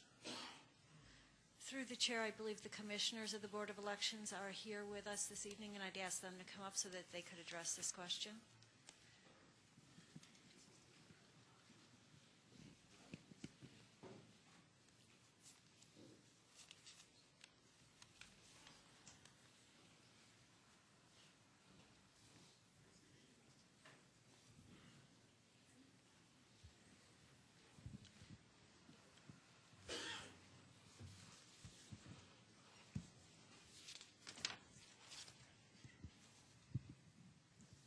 Through the chair, much of this cost is the anticipated probability or possibility, I should say, of a special election. We do try to budget for that in case of such a situation.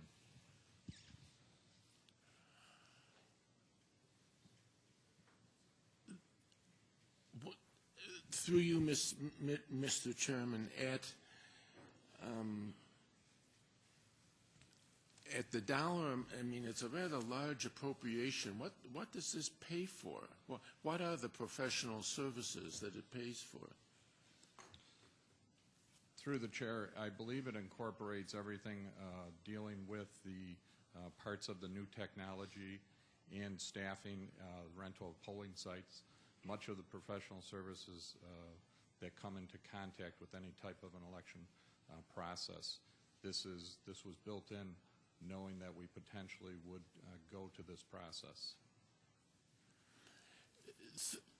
Through you, Mr. Chairman,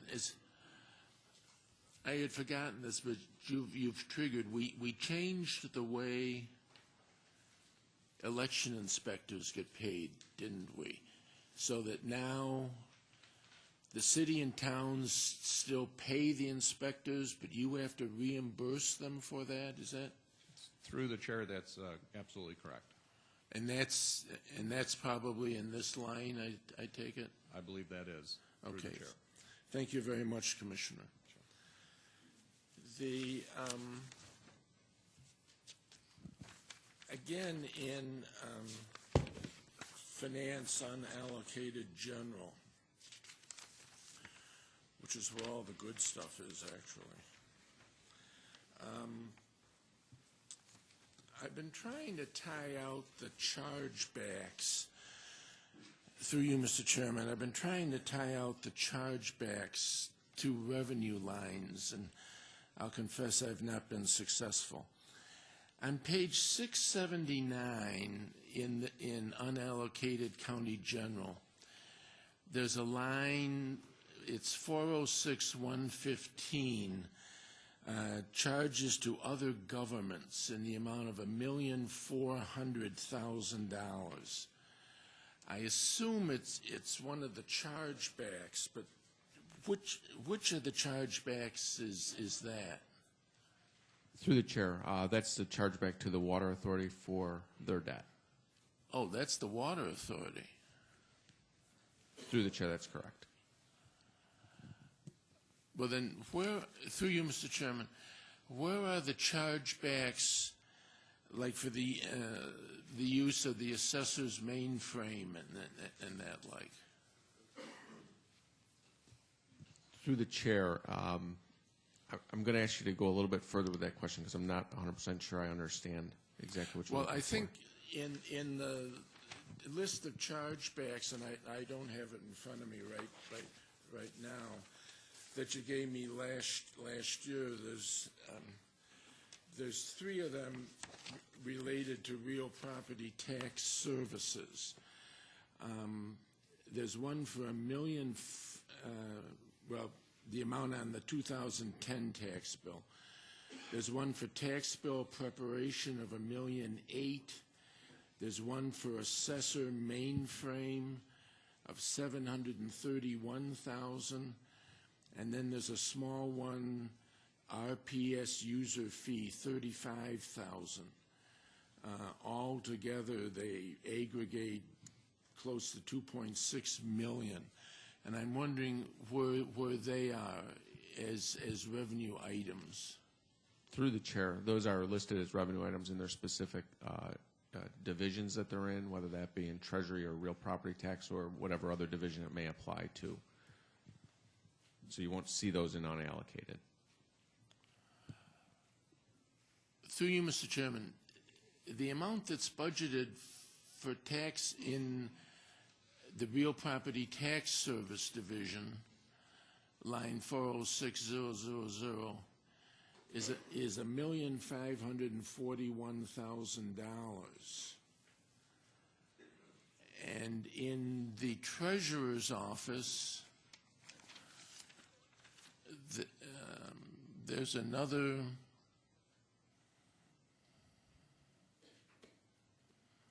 $498,000.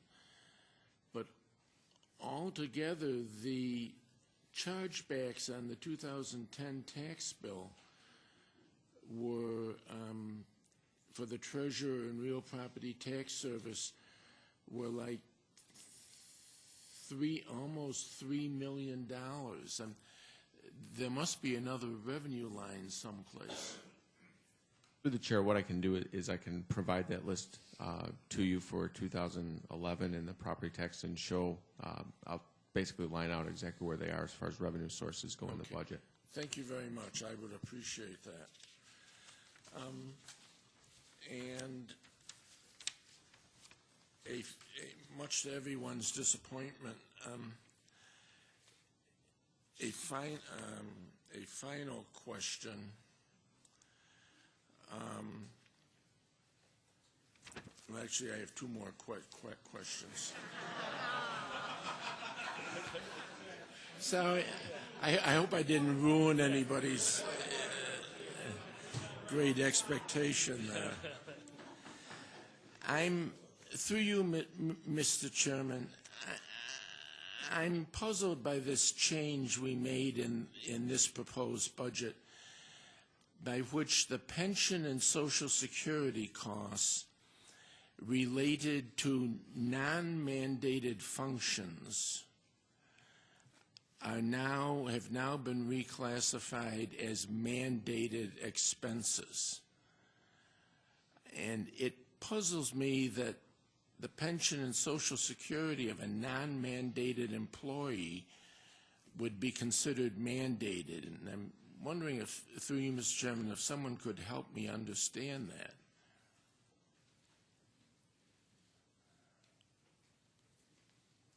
Through the chair, as I've previously indicated, these expenses are mandated because it's required that they're paid for any and all full-time employees of the county, It's required under state law and state constitution as far as the retirement costs, and the FICA is required by federal law.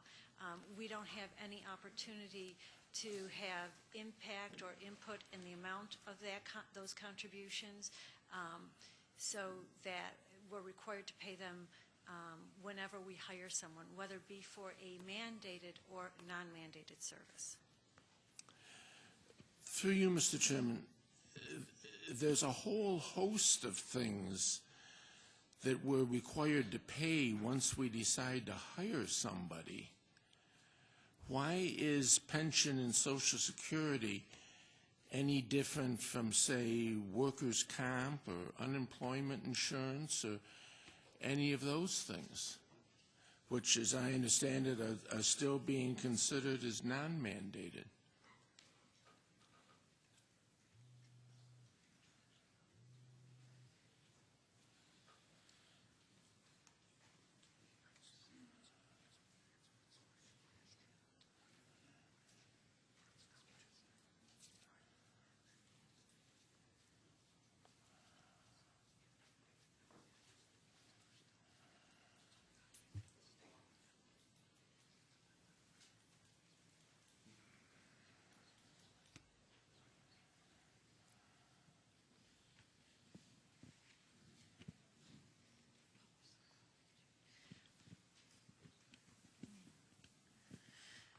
Through the chair, those are certainly things that we'll consider in future budgets.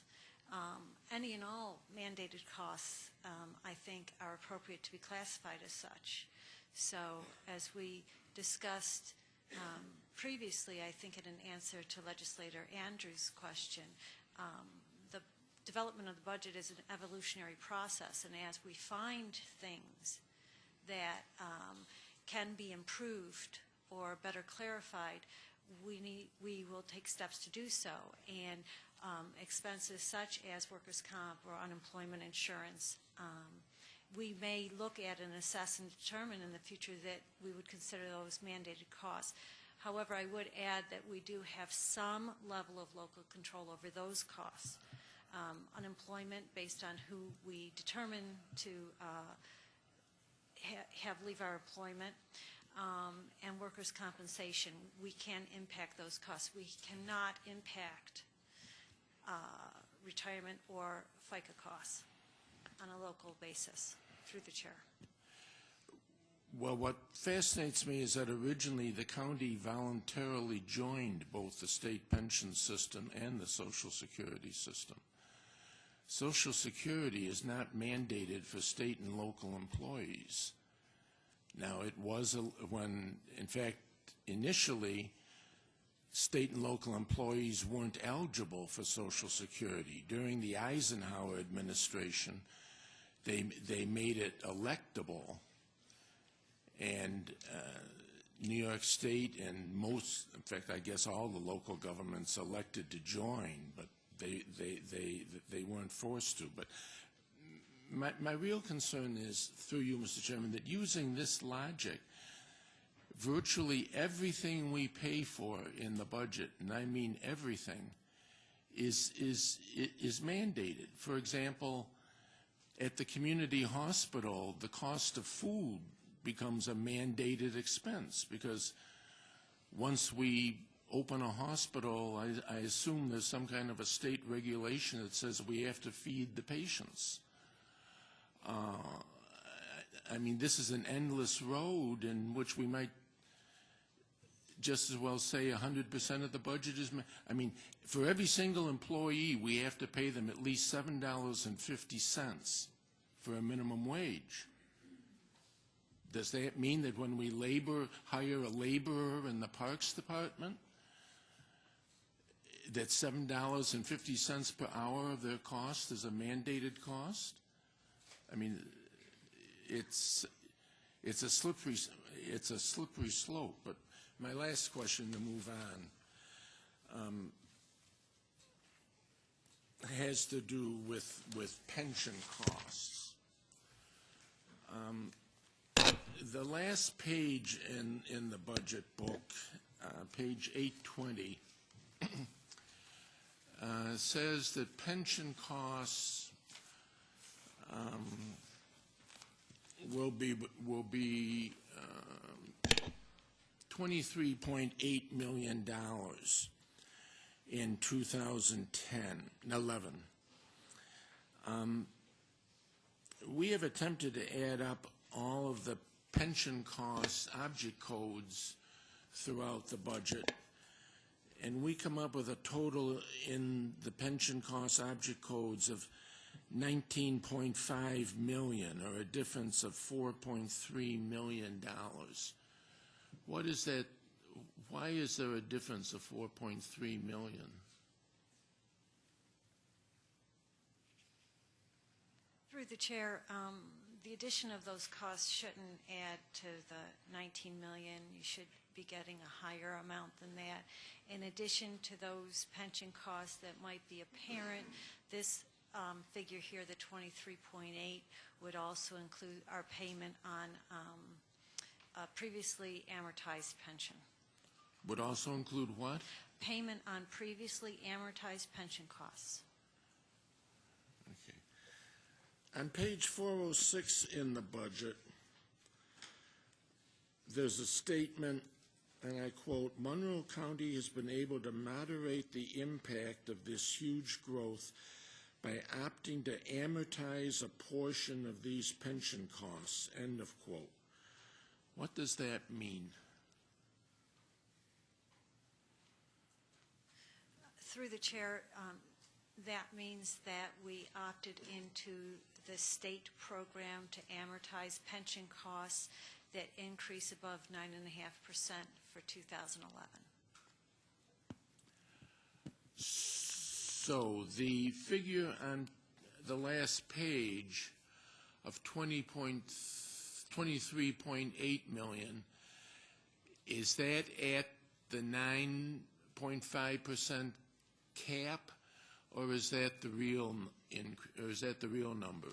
Through the chair, that's the 9.5. What is the through the chair? What is the real number?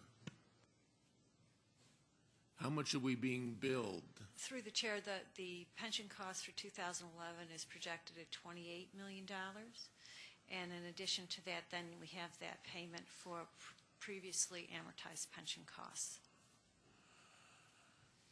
So the actual pension costs through the chair in 2011 is $28 million.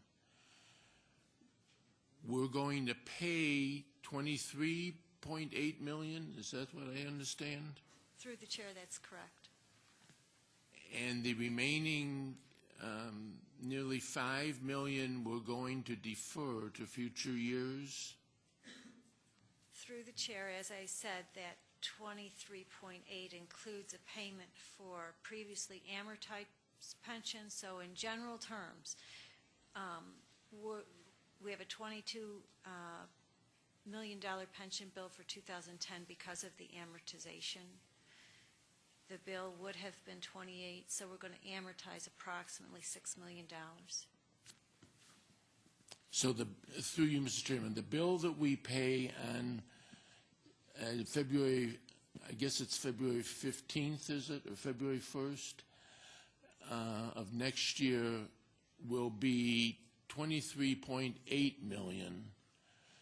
Without choosing to amortize, it would have been $28 million. Is that what I understand? Through the chair, it would have been $29.8 million. It would have been 29 point what? 0.8 million approximately, through the chair. Okay, yeah, 28 million. Okay. 29.8? Sorry.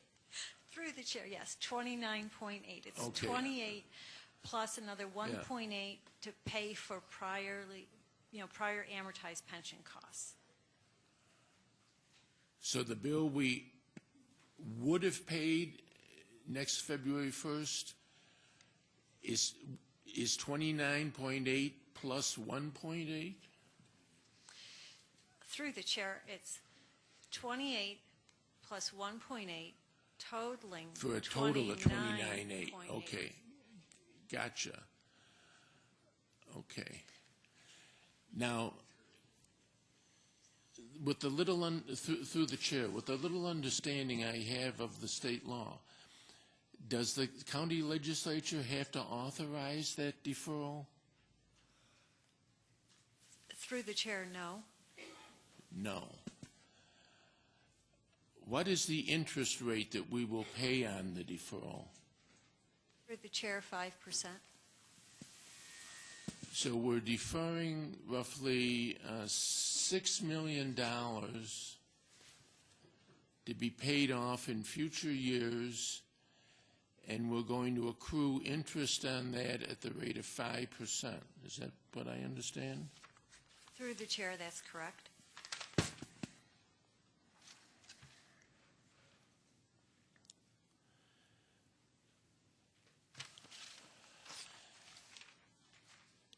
So what we're really doing is shoving part of our current year pension costs through the chair down the road into future year budgets?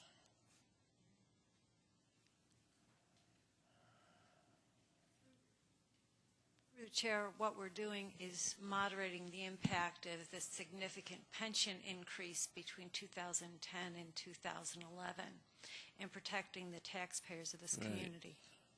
But what we don't pay this year has to be paid in a future year, correct? Through the chair, that's correct. Plus interest. Is the future payment of these deferrals calculated into the calculation of the budget deficits that are anticipated in 2012 and 2013? Through the chair, yes, they are. They are.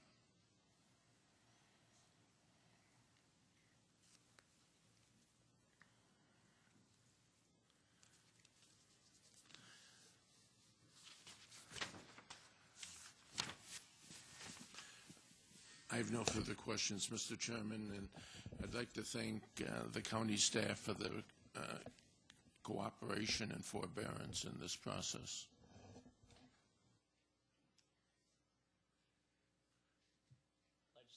Legislator Andrews. Mr. Chair. Through you to the administration, I asked this question at Human Services and was waiting for Mr. Bowman to be present to address it. There's an objective in the Department of Public Health's budget for 2011 to integrate the medical examiner's facilities into the newly planned Monitor Reaction Center to be co-located at the Ames building. Through the chair, could you describe that project, please?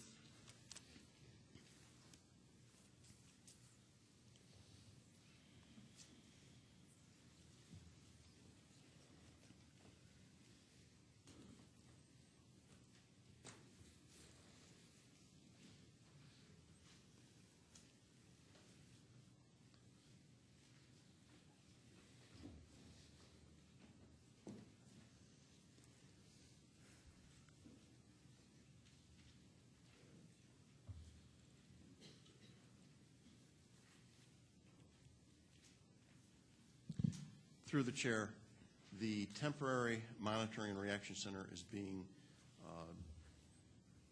under development right now at the Ames building. Thank you. And through the chair, this relates to the contract that we have with the M3S LDC, correct?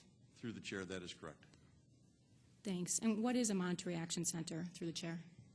Through the chair, the monitoring reaction center, as we upgrade all of the fire, video, access control, and panic alarms in all of the county buildings, we will eventually consolidate, as we're doing that, from our current diffused or dispersed monitoring into a central monitoring station. Thank you. And in the contract between the M3S LDC and Navitech, there references not only this Monitor Reaction Center, but also a backup 911 center. Can you explain what the backup 911 center is, please? Through the chair, currently the backup 911 center is located at Radio Center, which is up at Cobb's Hill, Public Safety Communications. That facility is quite small and needs to be upgraded. It will be moved to a permanent monitoring action center at some point in the future. Thank you. And through the chair, are these, the Monitor Reaction Center and the backup 911 center, are those, do you expect to begin that in 2011? Through the chair, it will be, obviously the temporary monitoring action center will be up and operating in 2011. I don't know exactly when the backup center will be moved to that location. There's a lot of technology associated with this that needs to be put in place before that actually happens. Thank you. Through the chair, also regarding the, in the public safety area, the $6.5 million contribution the county's making to the LDC, my recollection when that was authorized by this body was that the contribution was supposed to be about $11 million a year. What would be the rationale for the $6.5 million payment instead of the $11 million payment? Through the chair, that's an average payment. I believe that that's the way that that was categorized for the upcoming 2011 year. The contracted payment amount is for $6.5 million. Thank you. Thank you. And through the chair, then, if that's an average payment, then in future years we can certainly expect this amount to be $17 million or something well above $11 million. Is that correct? In order to average the 11? Through the chair, the 11 is an average. That's correct. Thank you. And do you only have 1 year of a contract for that payment, or do you have the contract already spelled out for future years in terms of establishing what the county's payment will be? Through the chair, we have all of the years of the contract spelled out. Oh, wonderful. Thank you. Could I just request a copy of that, please? Oh, certainly.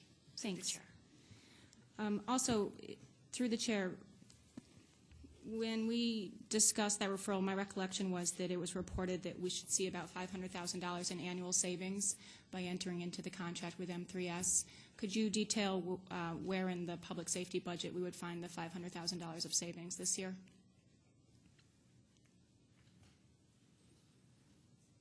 Through the chair, as we had explained during those committee meetings, and this is going to try and test my memory a little bit, but those average savings were a combination of savings from not having to go through the capital or the CIP plan to build this facility or build this infrastructure associated with the new communication system that we're putting in. So it's a combination of savings from the capital side of the budget and the operating side of the budget. We've previously provided to both sides of the aisle the detail of where those expenditures were taken from for 2009. Those savings would be throughout the budget at this particular point in time, and there is, I would say it would be very difficult to point to a particular line in order to answer that question. Thank you. Through the chair, would it be possible to amass sort of a list of what makes up the $500,000 of savings in the 2011 budget? Through the chair, we can attempt to provide something along those lines. Wonderful. Thank you. Looking at the law department on page 193 in the breakdown of what's mandated versus non-mandated, why would general law and real property tax be considered non-mandated when the rest of the department appears to be mandated?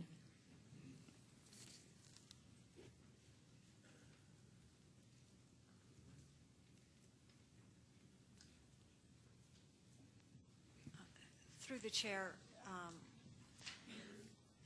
the portions of the law department that are determined or considered mandated in the 2011 budget are those portions of the law department that are required to be provided under state or federal law, such as the Child Support Enforcement Unit, which is, it's required that we have one of those and do that function. Attorneys that support children's services over at the Department of Human Services, and the like. These, the two that you refer to, do not fall within those same strictures. Thank you. Also in the area of the law department, there's, for 2011, there's about $777,000 for contractual services.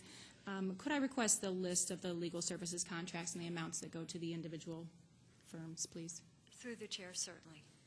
Thank you. Also in the law area through the chair, on page 200, the projections for the child support cases are identical for 2010 and 2011. The numbers are exactly the same. Could I just have an explanation as to why? Through the chair, we can get that for you. Thank you. Following up on some of Legislator Haney's questions regarding Social Security and pensions, I know you provided the total amount that was allocated in 2010 and 2011 for Social Security and for the pension, but could you please provide a broken down figure in terms of what amount of Social Security was recast as mandated for 2010, and what amount of pension costs were recast as mandated for 2010, as well as the corresponding figure for 2011? Through the chair, we can get that to you. Thank you. Also through the chair, which years of tax liens does this budget contemplate selling?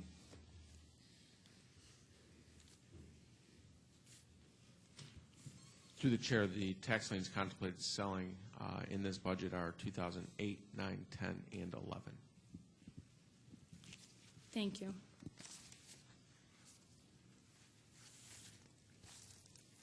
I have a couple other questions regarding the allowable increase in non-mandated spending by the Taxpayer Protection Act. My recollection, as you said during the presentation, it would be 1.1% for 2011. Would that figure then equal the maximum allowable increase would be $1,041,512 for 2011?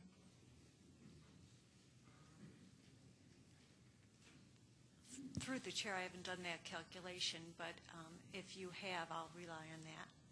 Well, through the chair, if you could just confirm my calculation. I guess I'm interested in what the maximum increase in non-mandated spending could be under the Taxpayer Protection Act.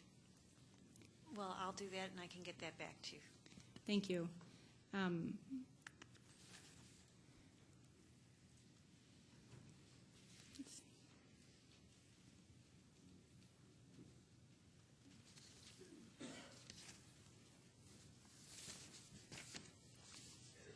On page 62 in the area of the sales tax revenue, the projection for 2011 just indicates the sales tax revenue to increase 1% over the 2010, quote, projected revenue.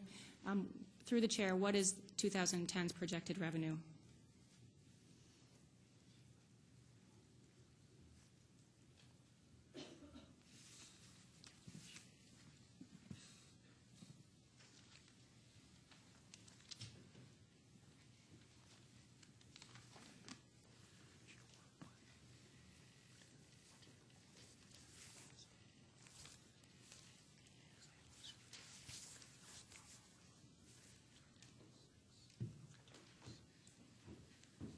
Through the chair, the projection at the time of the budget book preparation was approximately $396 million.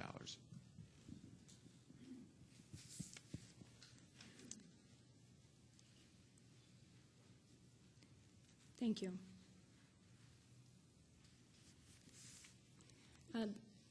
Through the chair, this is the second year in a row where you've projected a 1% increase in sales tax revenue. Why at this point in time would you project another 1% increase? Through the chair, as we've discussed in previous committee meetings, the state controller has come out and told governments to be very conservative in budgeting for this particular revenue. We have historically seen about a 1.5% increase to sales tax on a yearly basis. The 2010 number is a slight anomaly to that. We would expect to go back to somewhat of a more normal trend, but in order to keep our revenue estimates conservative, in order to obtain the number that we need to support this budget, we've estimated this to be 1%. Thank you. Looking a little bit at some follow-up questions from Human Services. Thank you for the list of purchase of service contracts. I'm trying to track a little bit the funding for the Nurse Family Partnership Program as well as the Building Healthy Children's Program. Could you tell me which budget lines contain these appropriations?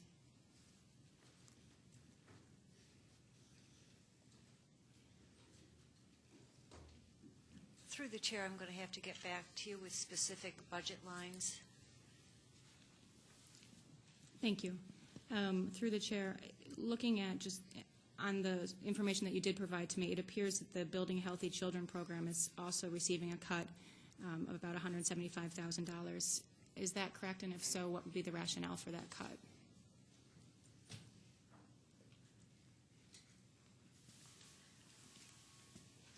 Through the chair, that's not a cut, that's a reduction in COPS funding provided by the state. Thank you. Then through the chair, are we making up that reduction in funding from the state in another area so that that program doesn't receive a cut?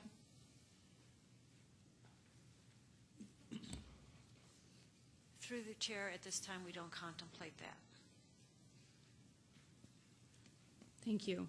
Also, reviewing those service contracts, there's a new program, or appears to be a new program for St. Joseph's Villa / Hillside, the Building Bridges program, that's receiving about $350,000. Can you describe what that program is?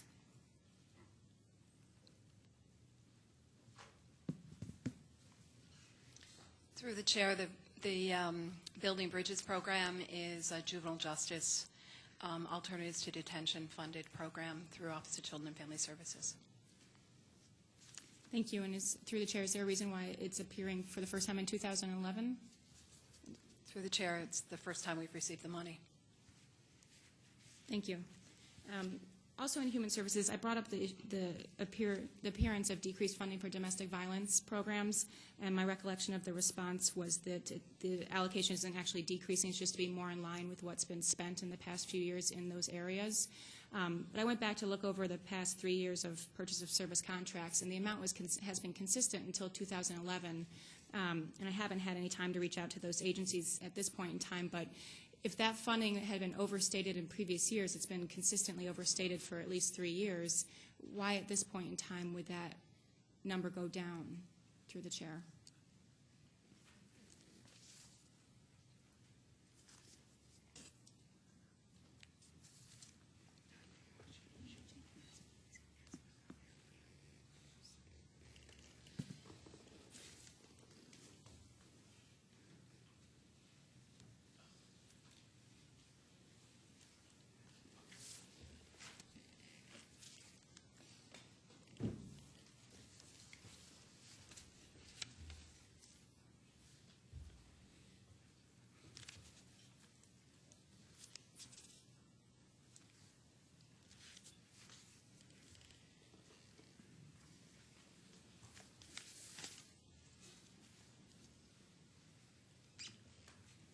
Mr. Chairman, at the time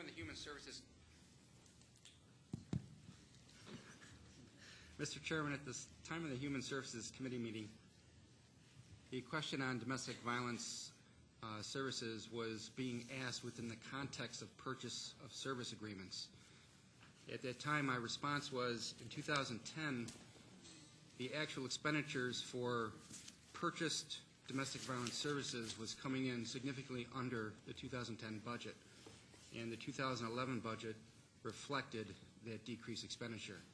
There are other domestic violence services that the Department of Human Services funds, residential services through our temporary assistance programs and safety net assistance programs. There are other non-residential services that are a line item on our flexible fund. New York State has cut that line item as well, so that particular cut would be reflective of a decrease in New York State funding.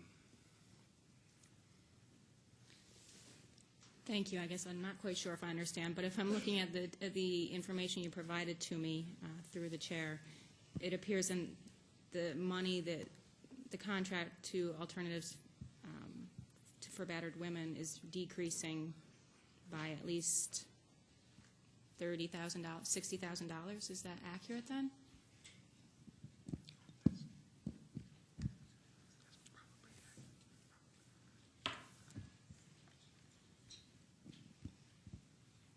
Mr. Chairman, that decrease would be reflective of reduced expenditures seen in 2010.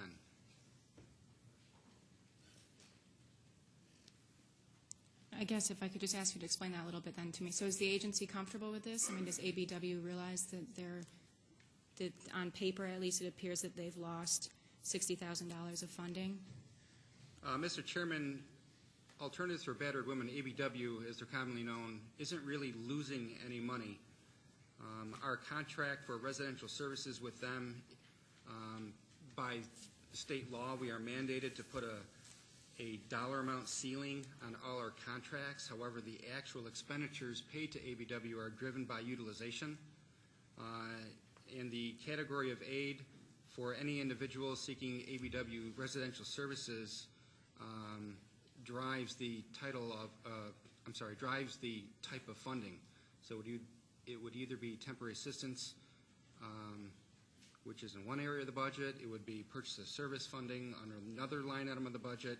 But ABW is not seeing a reduction in reimbursements because of a cut to their contract. They're simply perhaps seeing slightly lower utilization. Thank you. Another question from Human Resources. On page 136, the estimated revenues for civil service exam fees are doubling from 2010 to 2011. Through the chair, are these fees increasing?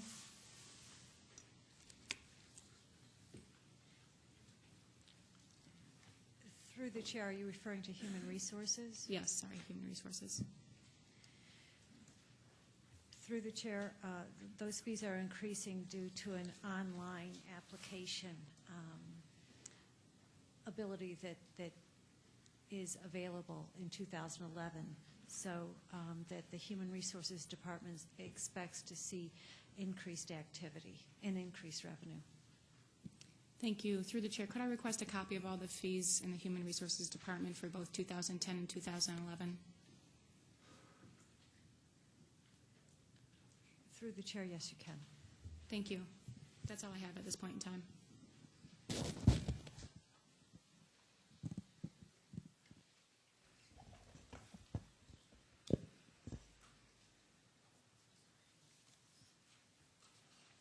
Legislator Haney.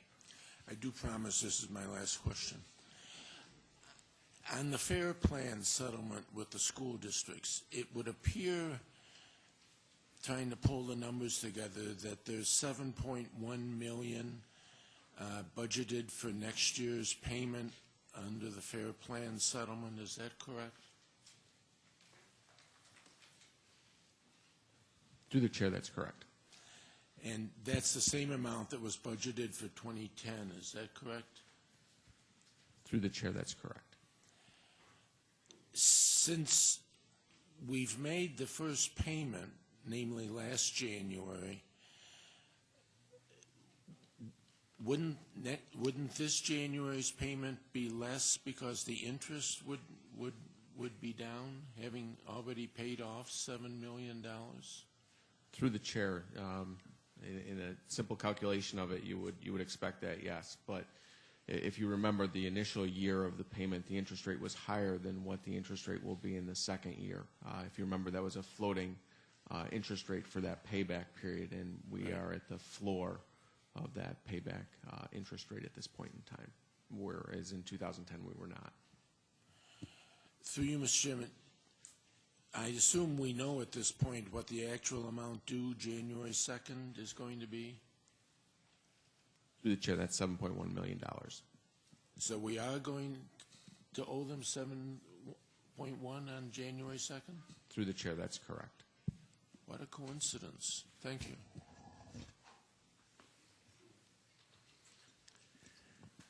Are there any further questions relative to the budget from the committee?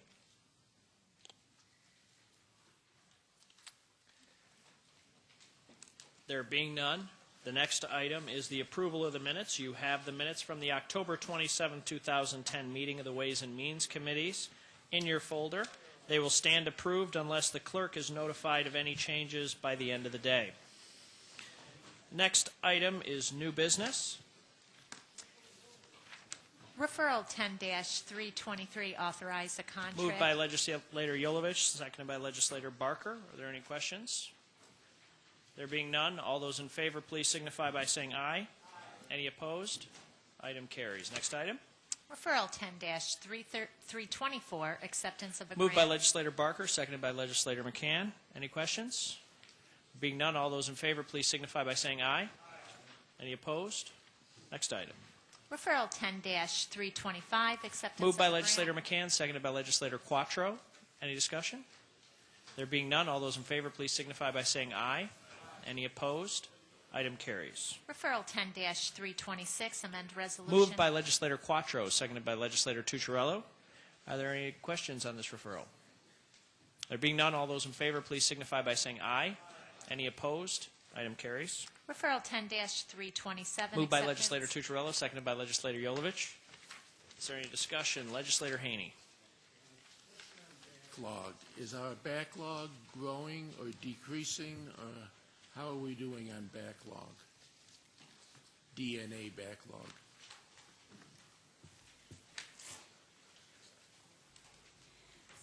Through the chair, the DNA backlog is steadily dropping. We're now at about 960 backlog cases.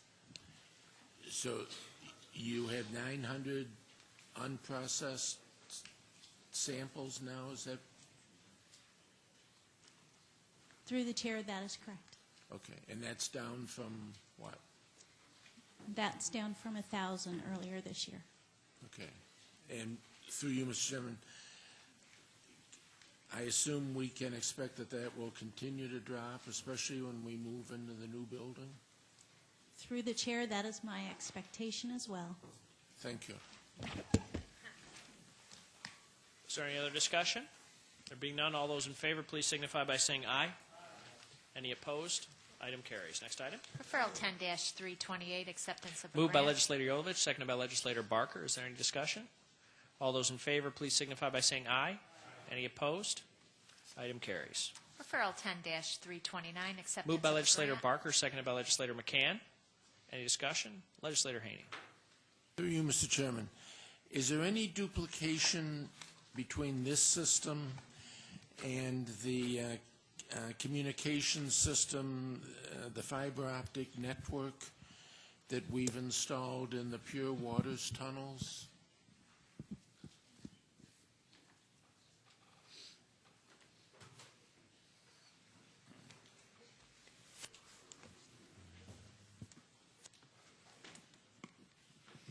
Through the chair, this is actually intended, it has to go to a public safety site, but it's in a regional concept, so we're going to do one on the edge of the county so we can hook into surrounding counties. So it's only on the outer edges of the county? It will hook, through the chair, it will hook up a public safety site towards the edge of a county so we can do a regional, hook up into another county and be able to share information. Does this emergency site, through you, Mr. Chairman, on the edge of the county exist? Through the chair, currently we're looking at Baker Hill on the edge of Ontario County. That's the tentative site at this time.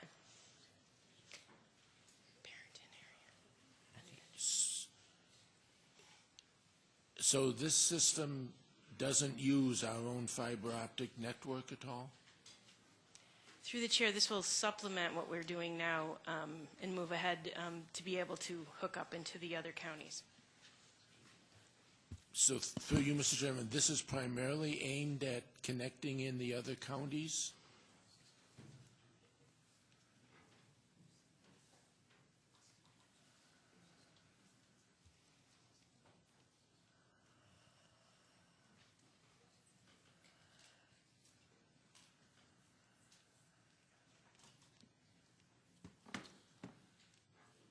Through the chair, this is a connection into our current fiber system.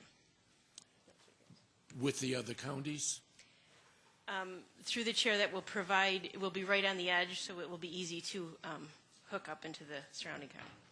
Okay, thank you. Is there any other discussion on this matter? There being none, all those in favor, please signify by saying aye. Any opposed? Item carries. Next item. Referral 10-330, authorizing. Moved by legislator McCann, seconded by legislator Quattro. Any discussion? There being none, all those in favor, please signify by saying aye. Any opposed? Item carries. Referral 10-331, authorizing. Moved by contract. legislator Quattro, seconded by legislator Tucciarello. Legislator O'Brien. Thank you, Mr. Chairman. And through you, my understanding is that the amount of the contract that's indicated in the referral is we anticipate the 2011 budget that we will adopt presumably on Tuesday would contain, and my understanding is that that represents a fairly significant reduction in the amount of prior year's fundings, and I'd like to first just verify that that's correct through you, Mr. Chairman.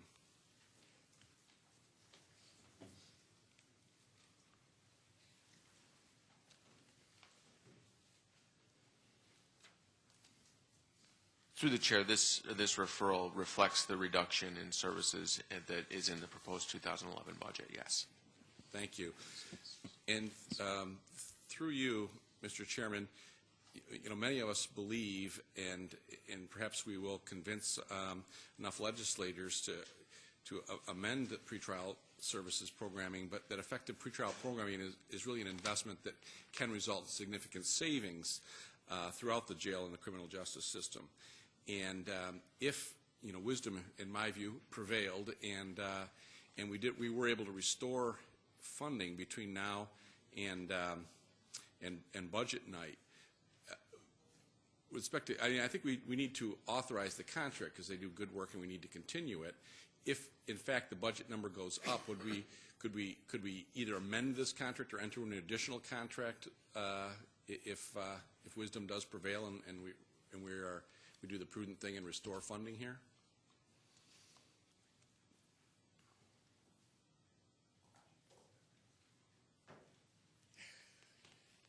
Through the chairman, yes.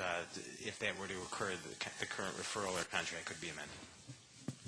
So through you, I guess I have a few days to lobby, and hopefully wisdom will prevail on the budget vote. But I do intend to support the referral tonight. Thank you.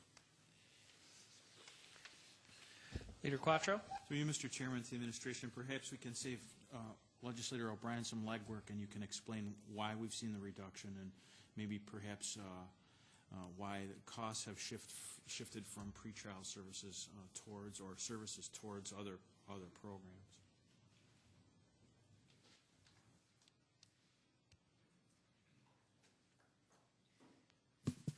Through the chair, Bob Burns from the Office of Probation. This reduction in funding is in line with the budget director's comments about asking each department to perform services and keep levels of services with reduced staffing, and in this case a reduced appropriation to a long-term contract agency. We looked at a variety of factors before coming to this determination. The impact of other reductions on jail population, the fact that many of the JUST programs that were begun in the 1990s have been reduced or eliminated without an apparent impact on jail population. It's difficult to absolutely factor the impact of reductions either in probation programming, which is the primary alternative to incarceration in every county, or to a contract agency of this sort. We don't know how many arrests police officers will make. We don't know what our judicial decision-making will be with changed judges and so on. But the anticipation is that with performing services differently, being as efficient as possible, using services of other programs, we're looking at the State Office of Court Administration's enhancement of their services. While we are in reduction mode at the local level, the state has increased their specialty court or problem-solving court programs. So the estimation is that we will be able to get through this with the reduction. Do you anticipate that the increase in other servicing agencies or programs, such as the ones you mentioned from the state, will offset the services that have been provided by pretrial services, or at least the reduced services, in such a fashion that we wouldn't anticipate an increase in the jail population or a significant cost in incarceration otherwise? Through the chair, that's correct. This is proposed without the anticipated increase in jail population. That would not be a wise move, and that wouldn't be proposed if that were the anticipated result. We've looked at other counties that have had much reduced pretrial agencies with limited impact on their child populations. And most importantly, we will go into 2011 with the most comprehensive and effective and well-funded pretrial agency in upstate New York at $1.4 million. It will still be a vibrant agency. We'll still be able to do wonderful things. We'll just have to work very closely in the contract development to use those funds in a way that will not impact jail population or reduce services to judges. Thank you very much. Legislator Haney. I would just briefly point out, Mr. Chairman, that in the letter that we have all received from the supervising judge of the criminal courts of the 7th Judicial District, her letter says in part, and I quote, "A drastically reduced program will result in people being retained prior to trial in jail at the cost of over $120 per day compared to pretrial reporting costs of less than $10 a day," end of quote.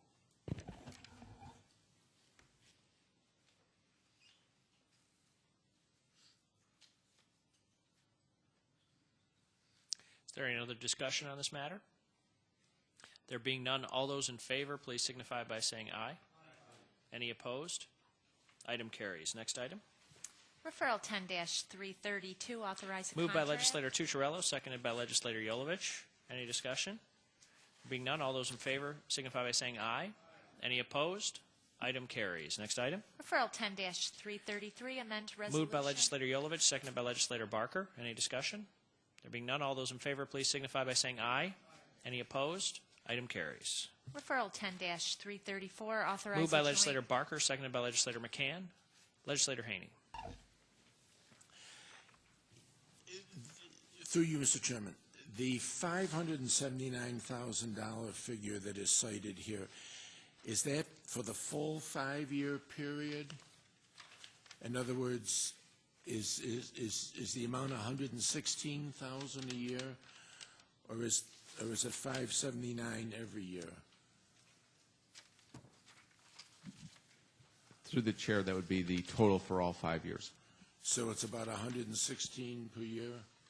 Through the chair, I haven't done the math, but I'll rely upon you for that. Okay. Second question through you, Mr. Chairman. What is the intent of this program? What?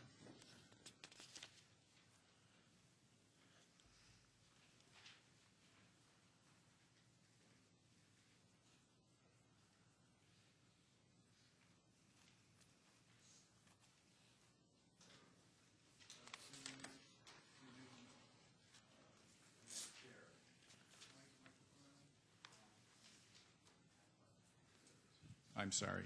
Through you, Mr. Chair, the goal of this funding is to create a model that helps us predict what will be happening in the waterways in our community in terms of pollution or poor water quality and also volumes of flows. And it helps us anticipate what might happen with development that occurs upstreams, and also what might occur in the event of storms. It's very important for the development of land sort of downstream, closer to the lake. Thank you.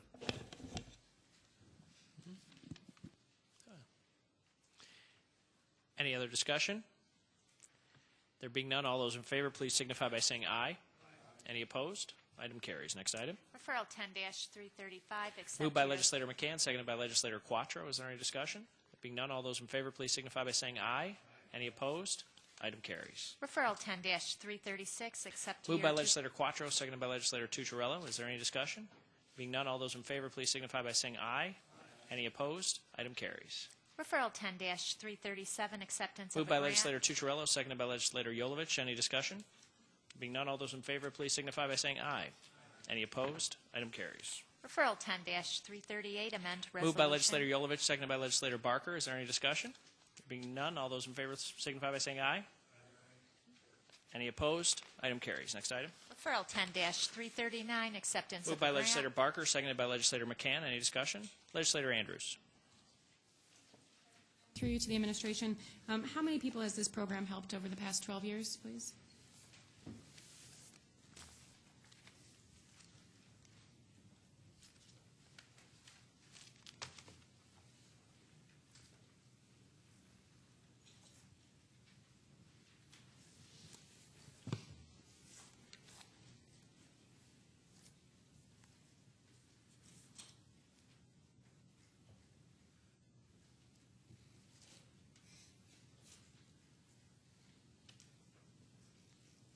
Through you, Mr. Chair, we'll have to get back with you on that. I don't have an exact number. Thank you. That's fine. And my other question, this is for the HIV Partner Services Program grant. The referral indicates that the appropriated amount of about $215,000, 160 of which is to go into a certain fund center that's listed in the referral, will adjust the current funding. What is the current funding for that program? How much will this program? How much will the funding for this program increase? Through you, Mr. Chairman, this year's funding level is the same as last year.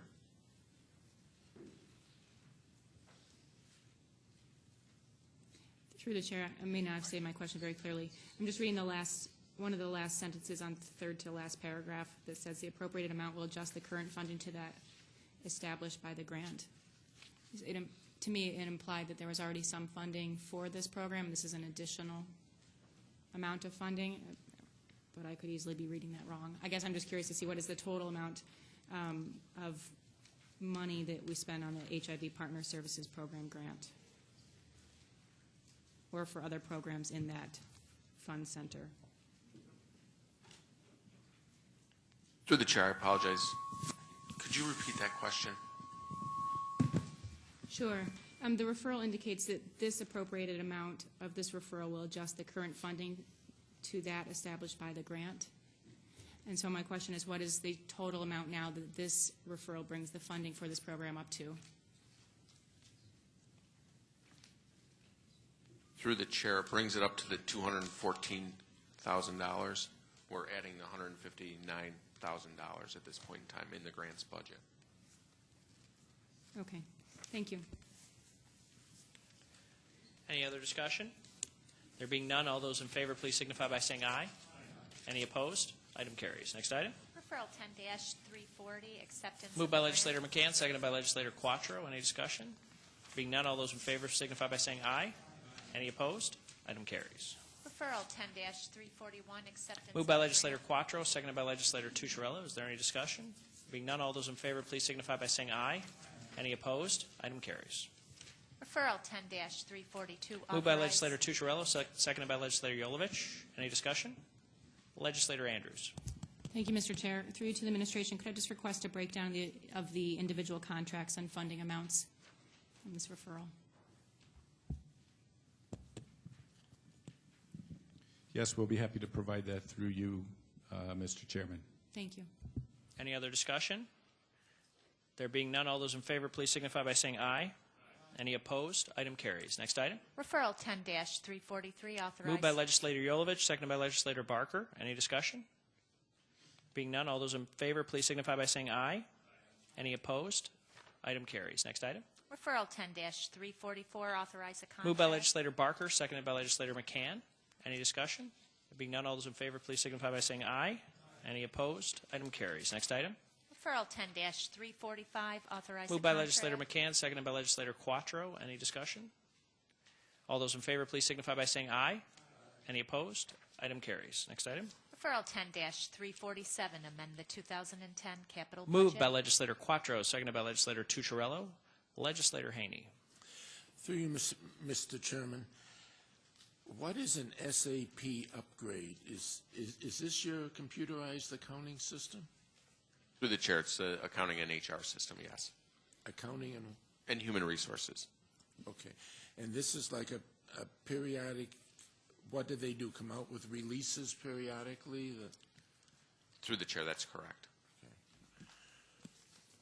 And I assume then that this is necessary to keep the system current?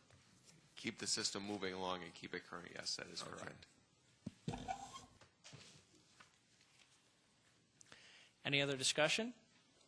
All those in favor, please signify by saying aye. Any opposed? Item carries. Next item. Referral 10-348, authorized Moved by sale. legislator Tucciarello, seconded by legislator Yolovich. Any discussion? All those in favor, please signify by saying aye. Any opposed? Item carries. Referral 10-349. Moved by mortgage. legislator Yolovich, seconded by legislator Barker. Any discussion? Legislator Haney. Mr. Chairman, we used to receive a summary with this item every 6 months showing the comparisons to the prior periods going back several years, which I always found a useful economic indicator. I'm wondering if that could be provided. Through the chair, my apologies. I thought it was attached. I can give you my copy at the end of the meeting. Thank you. Any other discussion? All those in favor, please signify by saying aye. Any opposed? Item carries. Referral 10-350, acceptance of a Moved by grant. legislator Barker, seconded by legislator McCann. Any discussion? All those in favor, please signify by saying aye. Any opposed? Item carries. Referral 10-358, authorized Moved by legislator McCann, seconded by legislator Quattro. Legislator O'Brien. Thank you, Mr. Chairman. My understanding is that the Board of Elections had previously been approved through our CIP program for a replacement project at a cost of $1 million, and I see that this is a cost not to exceed $656,000. Is that difference actually money that we then won't have to expend from the CIP program? Is this in lieu of the $1 million? Through you, Mr. Chair, I certainly know that once this is passed by your honorable body, that amount of money will be removed from the CIP. Great, thank you. And I think, if I'm correct, that we pay currently an annual maintenance fee, which I think exceeds $50,000.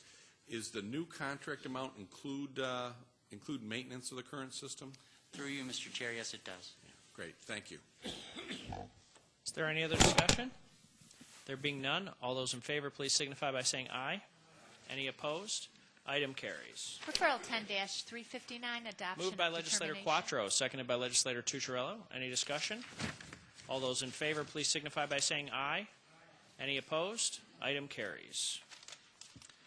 Are there any other matters to come before this committee this evening? Legislator Haney. Mr. Chairman, since the last committee meeting, we received the third quarter indicators, which in this mass of paper I can't find at the moment. But the anticipated, I guess I have two questions related to it. Oh, wait a minute, here it is.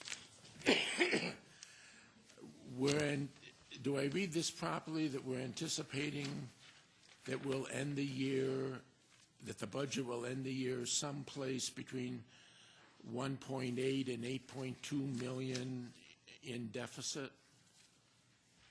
Through the chair, and I don't have the report in front of me, and Budget Director Walsh had actually prepared that report. I believe that is what the projection is at this point in time. Okay. Second question,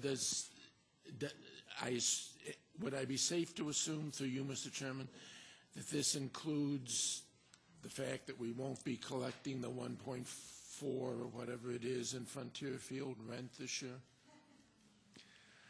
Through the chair, at the time this budget report was prepared, I believe that there was the exception for that not being realized in 2010, but I would have to check with the budget director on that to be certain of that. I'm afraid I don't understand. So you believe it does include it? Through the chair, I do believe it includes that not being in here, but I would need to confirm that with the budget director. And finally, the budget includes all kinds of funds. Is there any way to know what the expected impact on the general fund will be as opposed to the enterprise funds? Through the chair, not at this time. That's, as you know, a good calculation that we go through at year end. So. Okay. Thank you, Mr. Chairman. You're welcome. Are there any other matters to come before this committee? There being no further business, the Ways and Means Committee stands adjourned. The next meeting of the Ways and Means Committee is scheduled for Wednesday, January 5th, 2011 at 6 p.m.